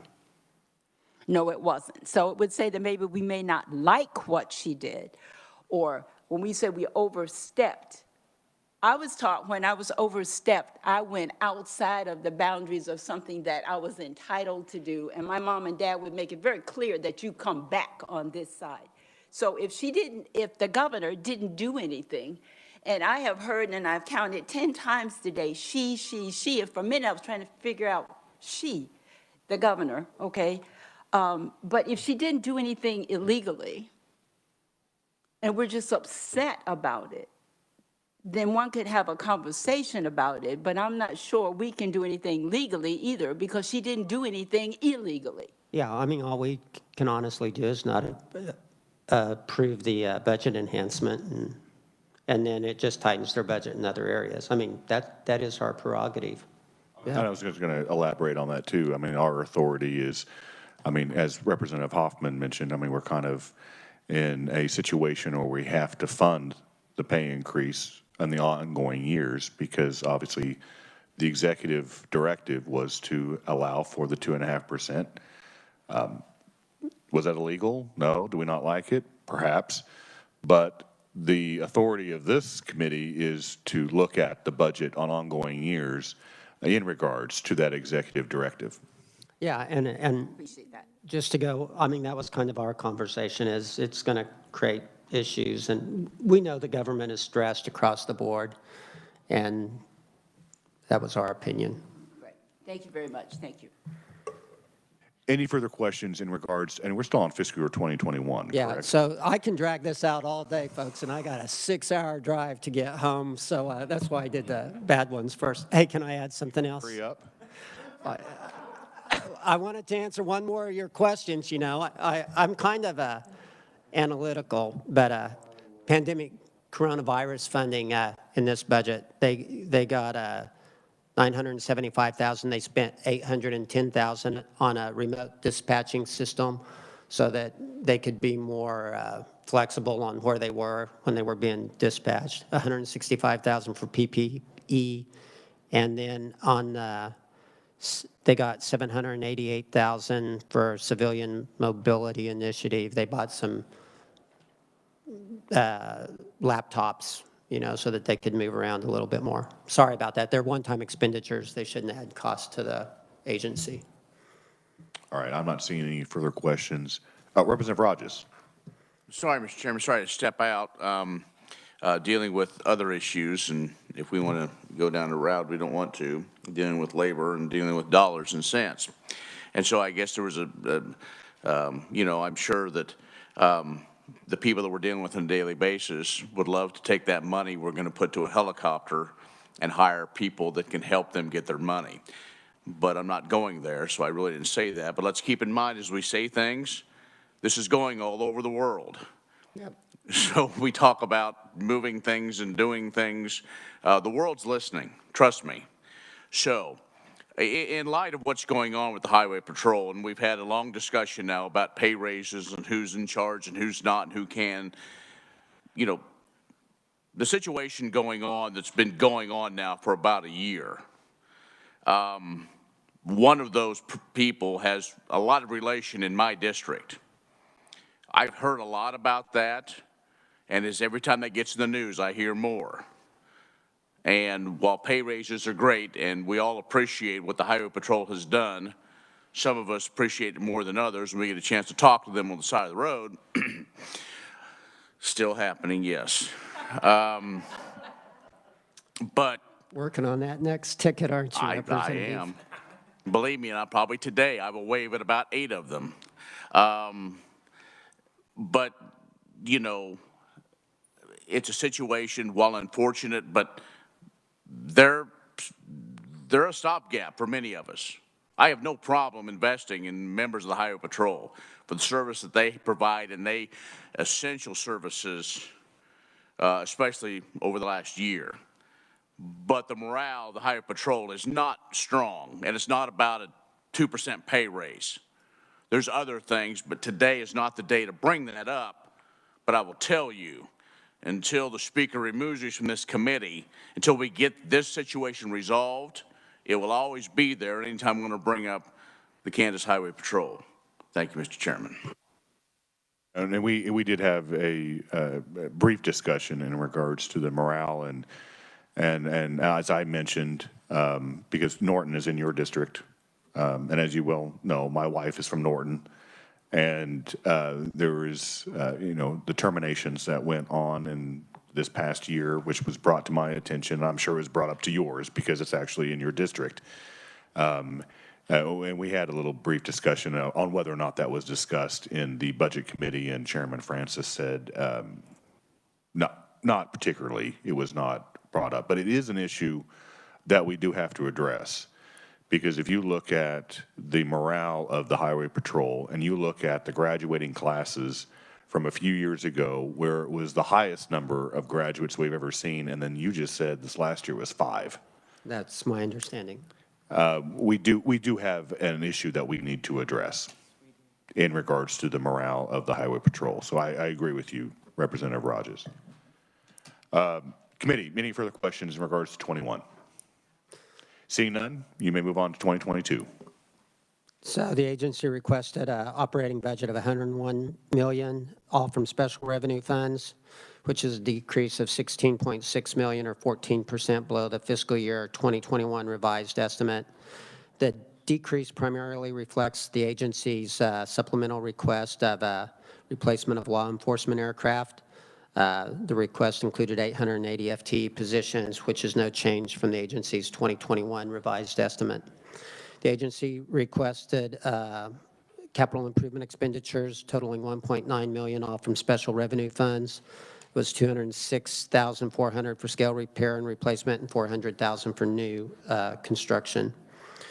Governor recommended operations expenditures totaling $100.4 million, all from special revenue funds. The decrease was due to the governor recommending less for the agency's enhancement request for aircraft support funding for fiscal year 2022. Governor concurred with the agency's fiscal year 2022 request for capital improvement expenditures, and then the Budget Committee concurred with the governor's recommendation for fiscal year 2022. Committee, any questions for Chairman Francis in regards to the budget for fiscal year 2022? Seeing none, Chairman Francis. Thank you, Mr. Chairman. I move approval of the fiscal year 2021 and 2022 budget for the Kansas Highway Patrol. Committee, you've heard the motion. Is there a second? Second by Representative Humphreys. All those in favor say aye. Aye. Opposed? No. The ayes appear to have it. The ayes do have it. Motion passes. Chairman Francis. Let's move on to something a little simpler here. We'll go to the Commission on Peace Officers' Standards and Training.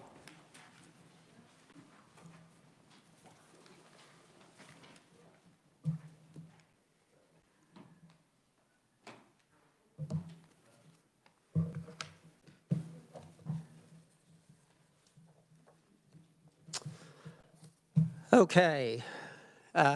Everybody there? The agency requested a revised estimate of $866,000 all from special revenue funds for fiscal year 2021. That was a decrease of $263, or less than 0.1% below the fiscal year 2021 approved amount. The decrease was attributable to decreased reimbursements of municipalities for law enforcement training. They get, is it $1? They get $1 of every court case in a municipal fund, and because of COVID, the municipal courts weren't hearing as many cases, so their revenue was down. The decrease was partially offset by increased expenditures for supplemental requests that include central registry database improvements, investigation data storage, and a voice-over internet protocol phone system to facilitate secure remote work. The revised estimate also included 5 FTE positions. This is a decrease of 2 full-time positions, but what they did is they've got 4 part-time investigators, and they felt like 2 full-time equivalents was better. They had it in there as 4 full-time equivalents, but they felt this was a better reflection of their actual workforce. The governor concurred with the agency's revised estimate in fiscal year 2021, and the Budget Committee concurred with the governor's recommendation in fiscal year 2021. One of the things I just want to mention, the changes in the central registry database is kind of they're trying to get ahead of the game. There's a Governor's Commission on Racial Equity and Justice that may be making some recommendations in the future as far as some of the data they need to keep track of. And so the changes in this expanded, does it say in here which data points they added? Anyway, they added some data points so that they could better reflect some of the issues they deal with. And with that, I'd stand for questions. I'm not seeing any questions, so move on to fiscal year 2022. Okay. Okay, the agency requested $872,816 all from special revenue funds. This is an increase of $6,215 above the fiscal year 2021 revised estimate. The increase is attributable to increased expenditures for travel to support an anticipated increase in officer misconduct hearings, employer contributions for retirement benefits, and then an expenditure for the agency's enhancement request for storage of investigative data and a voice-over internet phone system. This increase is partially offset by a decrease in expenditures related to the fiscal year 2021 supplemental request for the central registry database improvements, and it does not reoccur in fiscal year 2022. The request includes 5 FTE positions, which is unchanged for the fiscal year 2021 revised estimate. The governor concurs with the agency's request for fiscal year 2022, and the Budget Committee concurred with the governor's recommendation for fiscal year 2022. Representative Sutton. Thank you, Mr. Chair. I'd imagine there was probably discussion regarding the anticipated increase in officer misconduct hearings. Is there something coming down the pipeline that they see, or what would I be the think it's reason? COVID related. They think that there was kind of a decrease, and because of COVID, and that they're going to see an increase in 2022, I believe. And it could also be tied somewhat to the whenever the governor's Commission on Racial Equity and Justice makes their recommendations also. It might broaden the scope of what can be considered an issue. Interesting. Yeah, because I did not see a decrease in, that would have been reflective of a dip that's now going to be returning to normal. So thank you for providing that extra little bit of data that may very well come into play. I thought they were down to about 5 on a...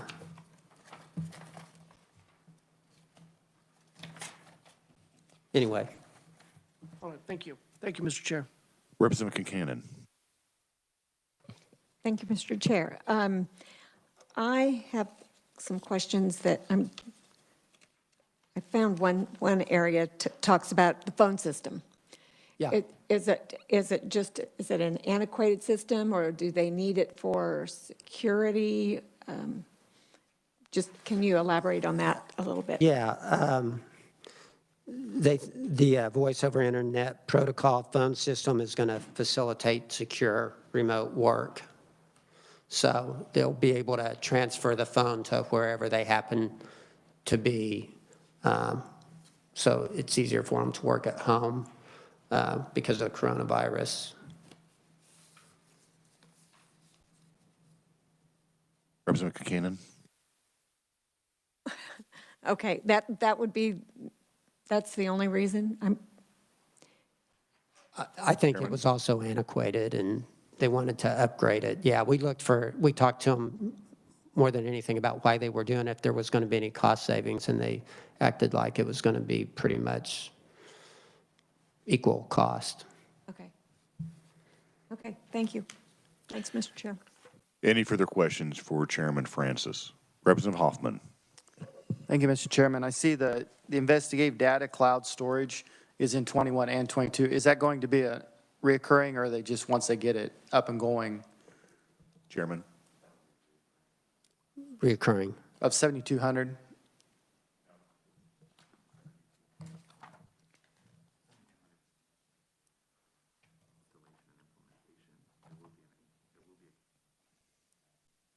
$7,200 is for the installation and implementation. There will be a recurring cost, but we don't have that number. Okay, but is there a decrease somewhere else, though, because of moving to this? I assume they're replacing, they're not necessarily just creating some. So there's probably going to be offset some in the future? Honestly, we didn't get into that. I know we talked about the advantages of them being able to access the database easier if they weren't in the office, or if they were out across the state, but we didn't get into continuing. Right, and I think it's a good idea. I mean, we've got all the agencies moving to a new facility, so, for their storage. So I think it's a good idea. I was just curious. We had a big conversation about data sovereignty, the sovereign data. That's kind of the rabbit hole we went into on that one a little bit. Thank you, Mr. Chairman. Any further questions for Chairman Francis? All right, seeing none, Chairman Francis. Thank you, Mr. Chairman. I move the committee recommendations for the Kansas Commission on Peace Officer Standards and Training budget for fiscal years 2021 and 22 be approved. Committee for the motion. Is there a second? Second by Representative Hoffman. All those in favor say aye. Aye. Opposed? Motion passes. Chairman Francis. Okay, next up, State Fire Marshal.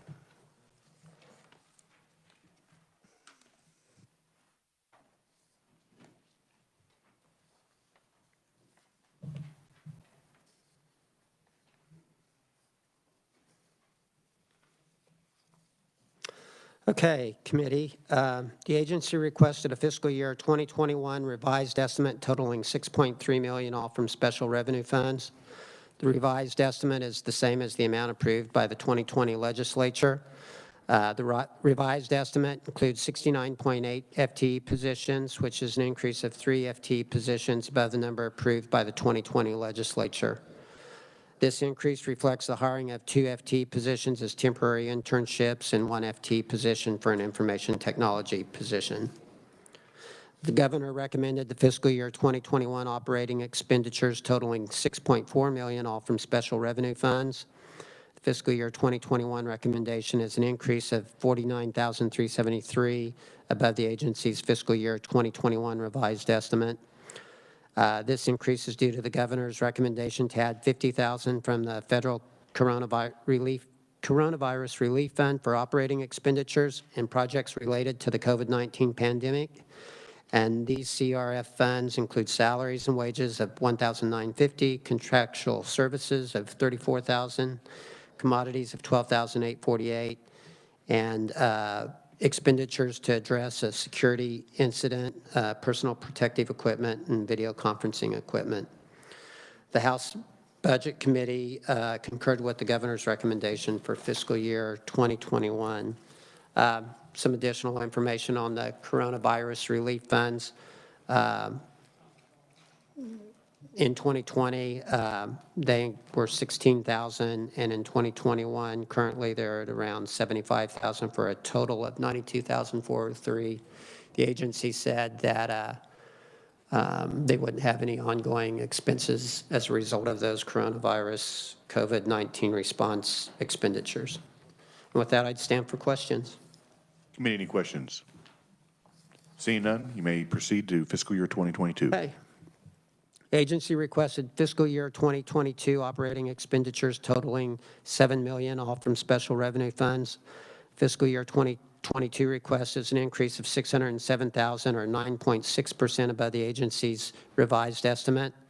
The increase is primarily due to the agency's 3 enhancement requests totaling $651,000, all from special revenue funds for fiscal year 2022.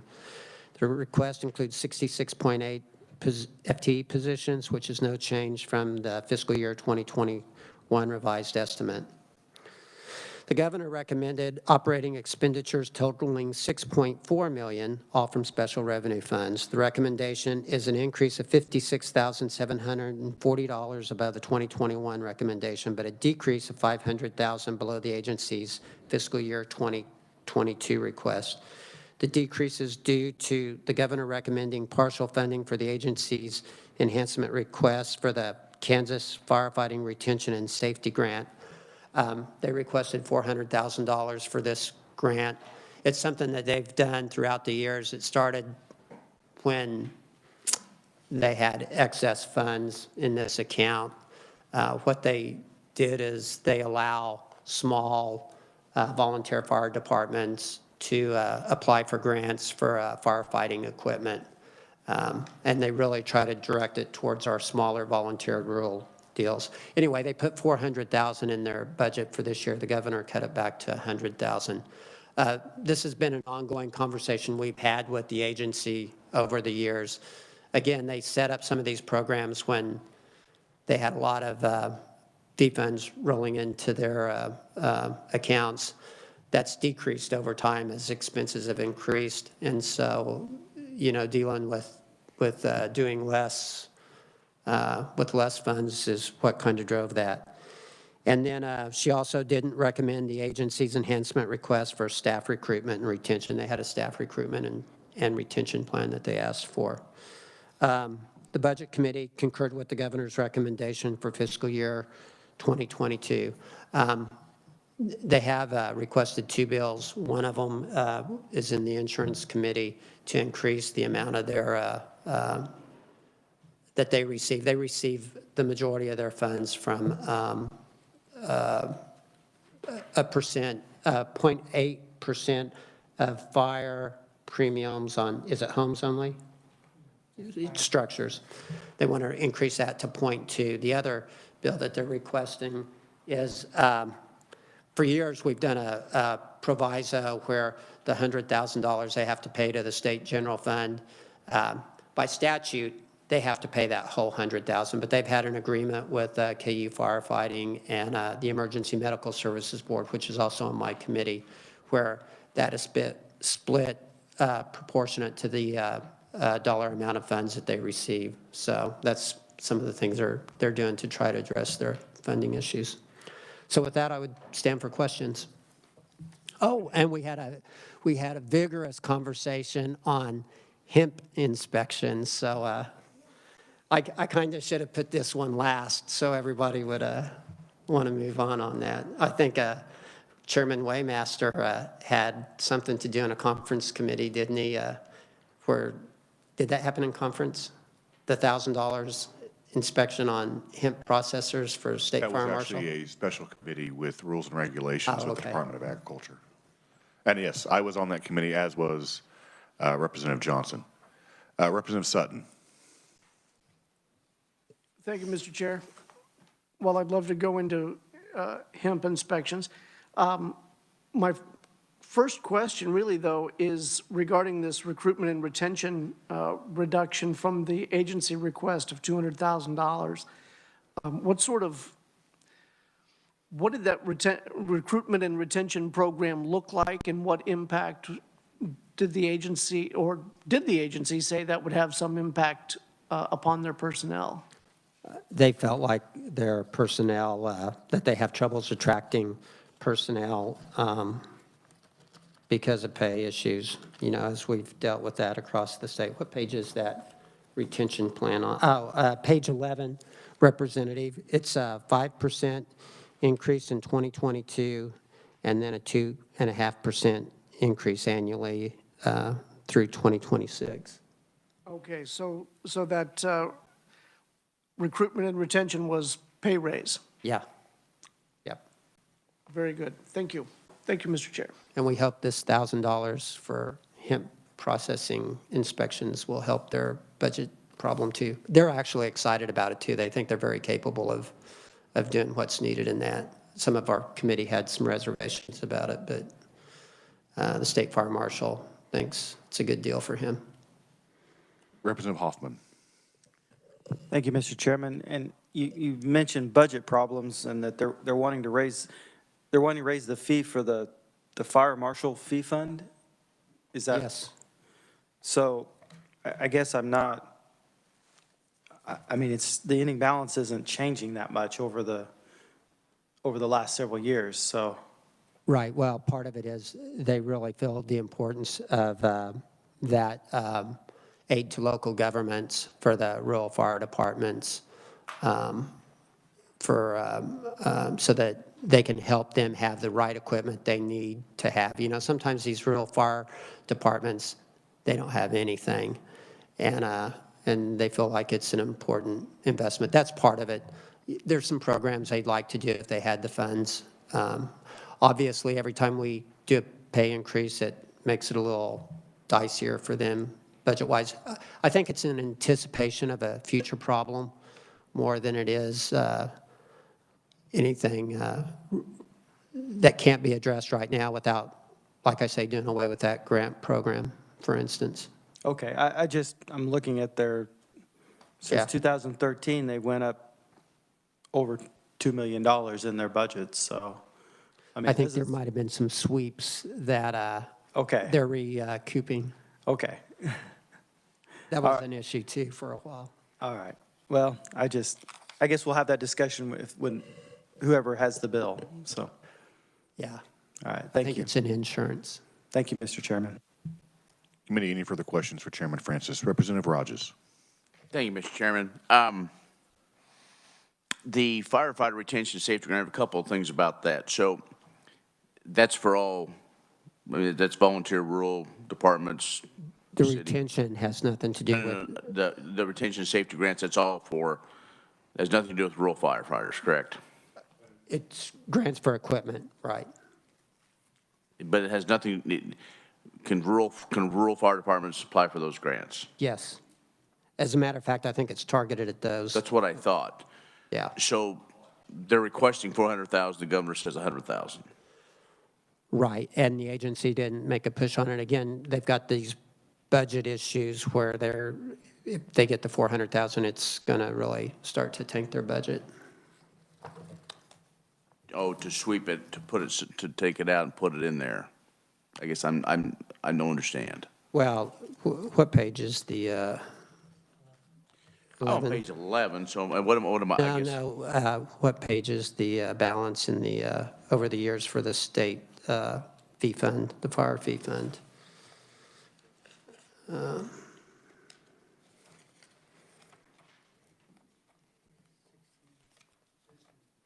15. Okay. So the problem we start to get into, Representative, is last year they didn't make any of those grants at all. They got taken out because it had started out at zero, and my committee had put 200,000 into that fund because we understood the importance of it. But see how their ending balance is 3.9 million, 4 million, 4 million, 3.685 million. The difference there is because they did the 400,000. So what we got to be concerned about is they get a 2.5% raise next year. we do the whole 400,000, then that number gets down to about 3 or 3.2, and then after that, it gets down to about 2.6 or 2.5. I mean, it's a policy issue. But that's one of the reasons I want to work on increasing what they get off of the insurance premiums in the state, is so that they'll have funds to increase the funding for that. It's one of the reasons.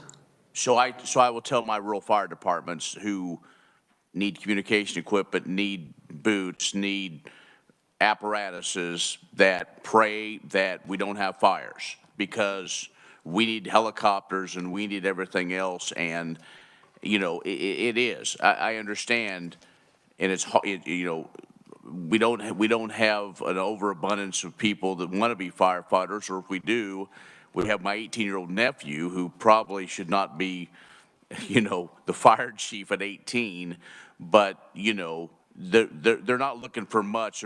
They're looking for some help, and rather than having pancake feeds, and we can't do things like that in bake sales because of COVID.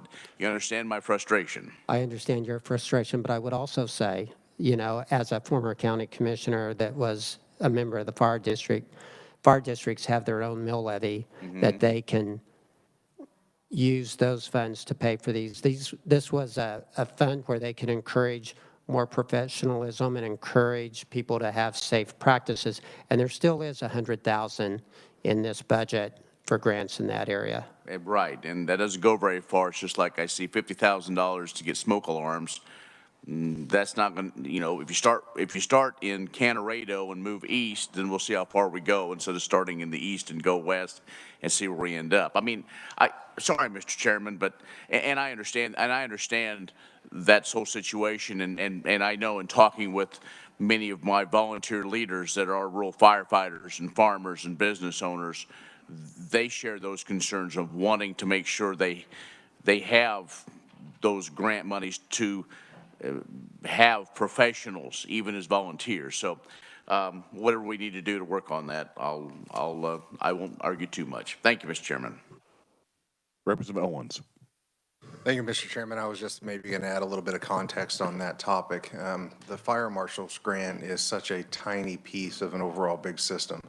I served for 18 years on the fire department and worked on grants where we got $1 million grants for fire trucks. So while I do understand the need will always exist with our rural fire departments, there are a lot of other options, especially as I've seen, believe it or not, throughout all of this COVID funding, the number of federal grants for our rural fire departments has gone substantially through the roof. So I just wanted to add a little context to that was all. Thank you.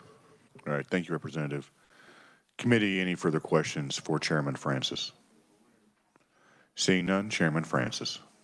Thank you, Mr. Chairman. I move the committee recommendations for the state fire marshal budget for fiscal years 2021 and 2022. Committee, you've heard the motion. Is there a second? Second by Representative Hoffman. All those in favor say aye. Opposed? Motion passes. And I believe we're on the last budget, the Emergency Medical Services Board.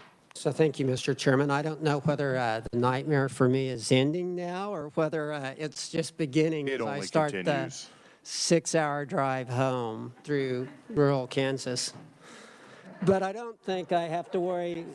I don't think I have to worry about the ticket much after the highway patrol budget got through. But I know Representative Owens was going to make sure it was going to be a slow drive home if he didn't get his airplanes. All right, moving on back. Just for the record, Mr. Chairman, I got a ticket from the Highway Patrol about 2 weeks ago. So unfortunately, the airplanes don't make that much of a difference. Thank you for sharing. So this is this is a relatively simple budget. It's the Emergency Medical Services Board. Those are the famous last words whenever you say that in regards to a budget. Emergency Medical Services Board. Is everybody ready? The agency requested a fiscal year 2021 revised estimate totaling $2.6 million, all from special revenue funds. The revised estimate is a decrease of $16,000 or 0.6% below the amount approved by the 2020 legislature. The decrease occurred in contractual services by lower than anticipated expenditures, primarily for travel and computer programming. It's partially offset by increases to salaries and wages and commodity expenditures.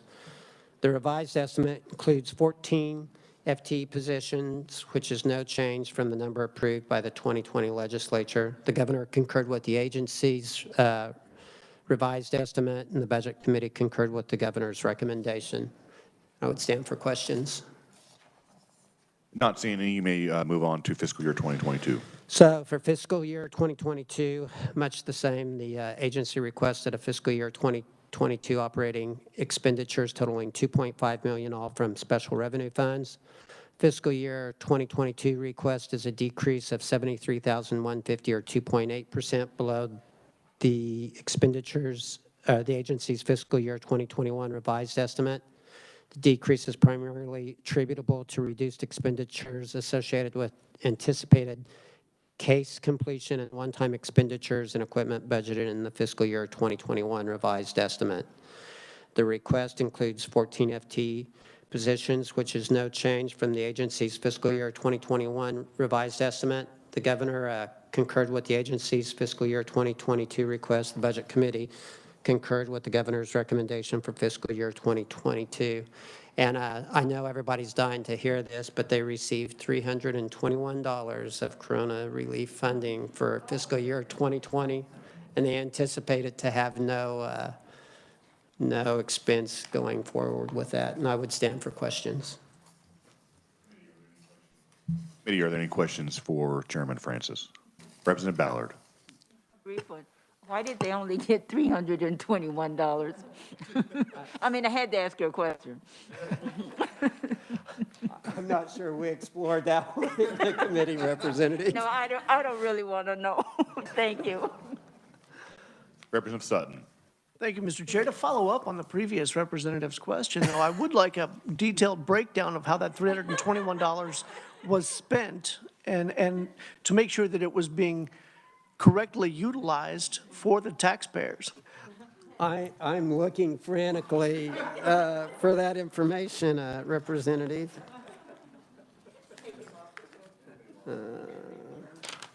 You can probably provide that for the committee at a later date. Thank you. Thank you. The stock answer I've been receiving is PPE. It probably was, honestly. Any further questions for Chairman Francis? All right, I'm not seeing any. Chairman Francis. Thank you, Mr. Chairman. I move the committee recommendations for the Emergency Medical Services Board budget for fiscal years 2021 and 2022 be approved. Committee, you've heard the motion, seconded by Representative Ballard. All those in favor say aye. Aye. Opposed? All right, budgets are passed. All right. I want to thank Chairman Sutton and Chairman Francis for the budget recommendations for today. One note, we did receive or Representative Hoffman received a text from Jill in regards to the sharing of any email with the committee. Once that is shared with members of the committee, that does become a public document. So I just wanted to make a note about that because I think there was, I can't remember if it was Representative Sutton or Representative Francis. One of you had said that we're going to forward an email to the committee members in regards to one of the budgets. And that's what prompted Jill to let us know that once that is shared, it becomes a public document for everybody to see. Committee, we do not have a meeting scheduled for Monday morning at 9 a.m. Due to the fact that we have, a fairly local team that's in a big game on Sunday night. So I did not schedule a meeting. And then Tuesday, we're going to have an update on the Kansas Mental Health Modernization and Reform. This was something that was actually recommended by the Joint Legislative Budget Committee that we have a hearing on in Appropriations. So we have that scheduled. And then we will re-invite Chairman Sutton back to committee. Well, he'll go through some budgets. And then also Chairperson Humphreys will be here on Tuesday in regards to some of her budgets. So until Tuesday morning at 9 a.m., We are adjourned, and go Chiefs.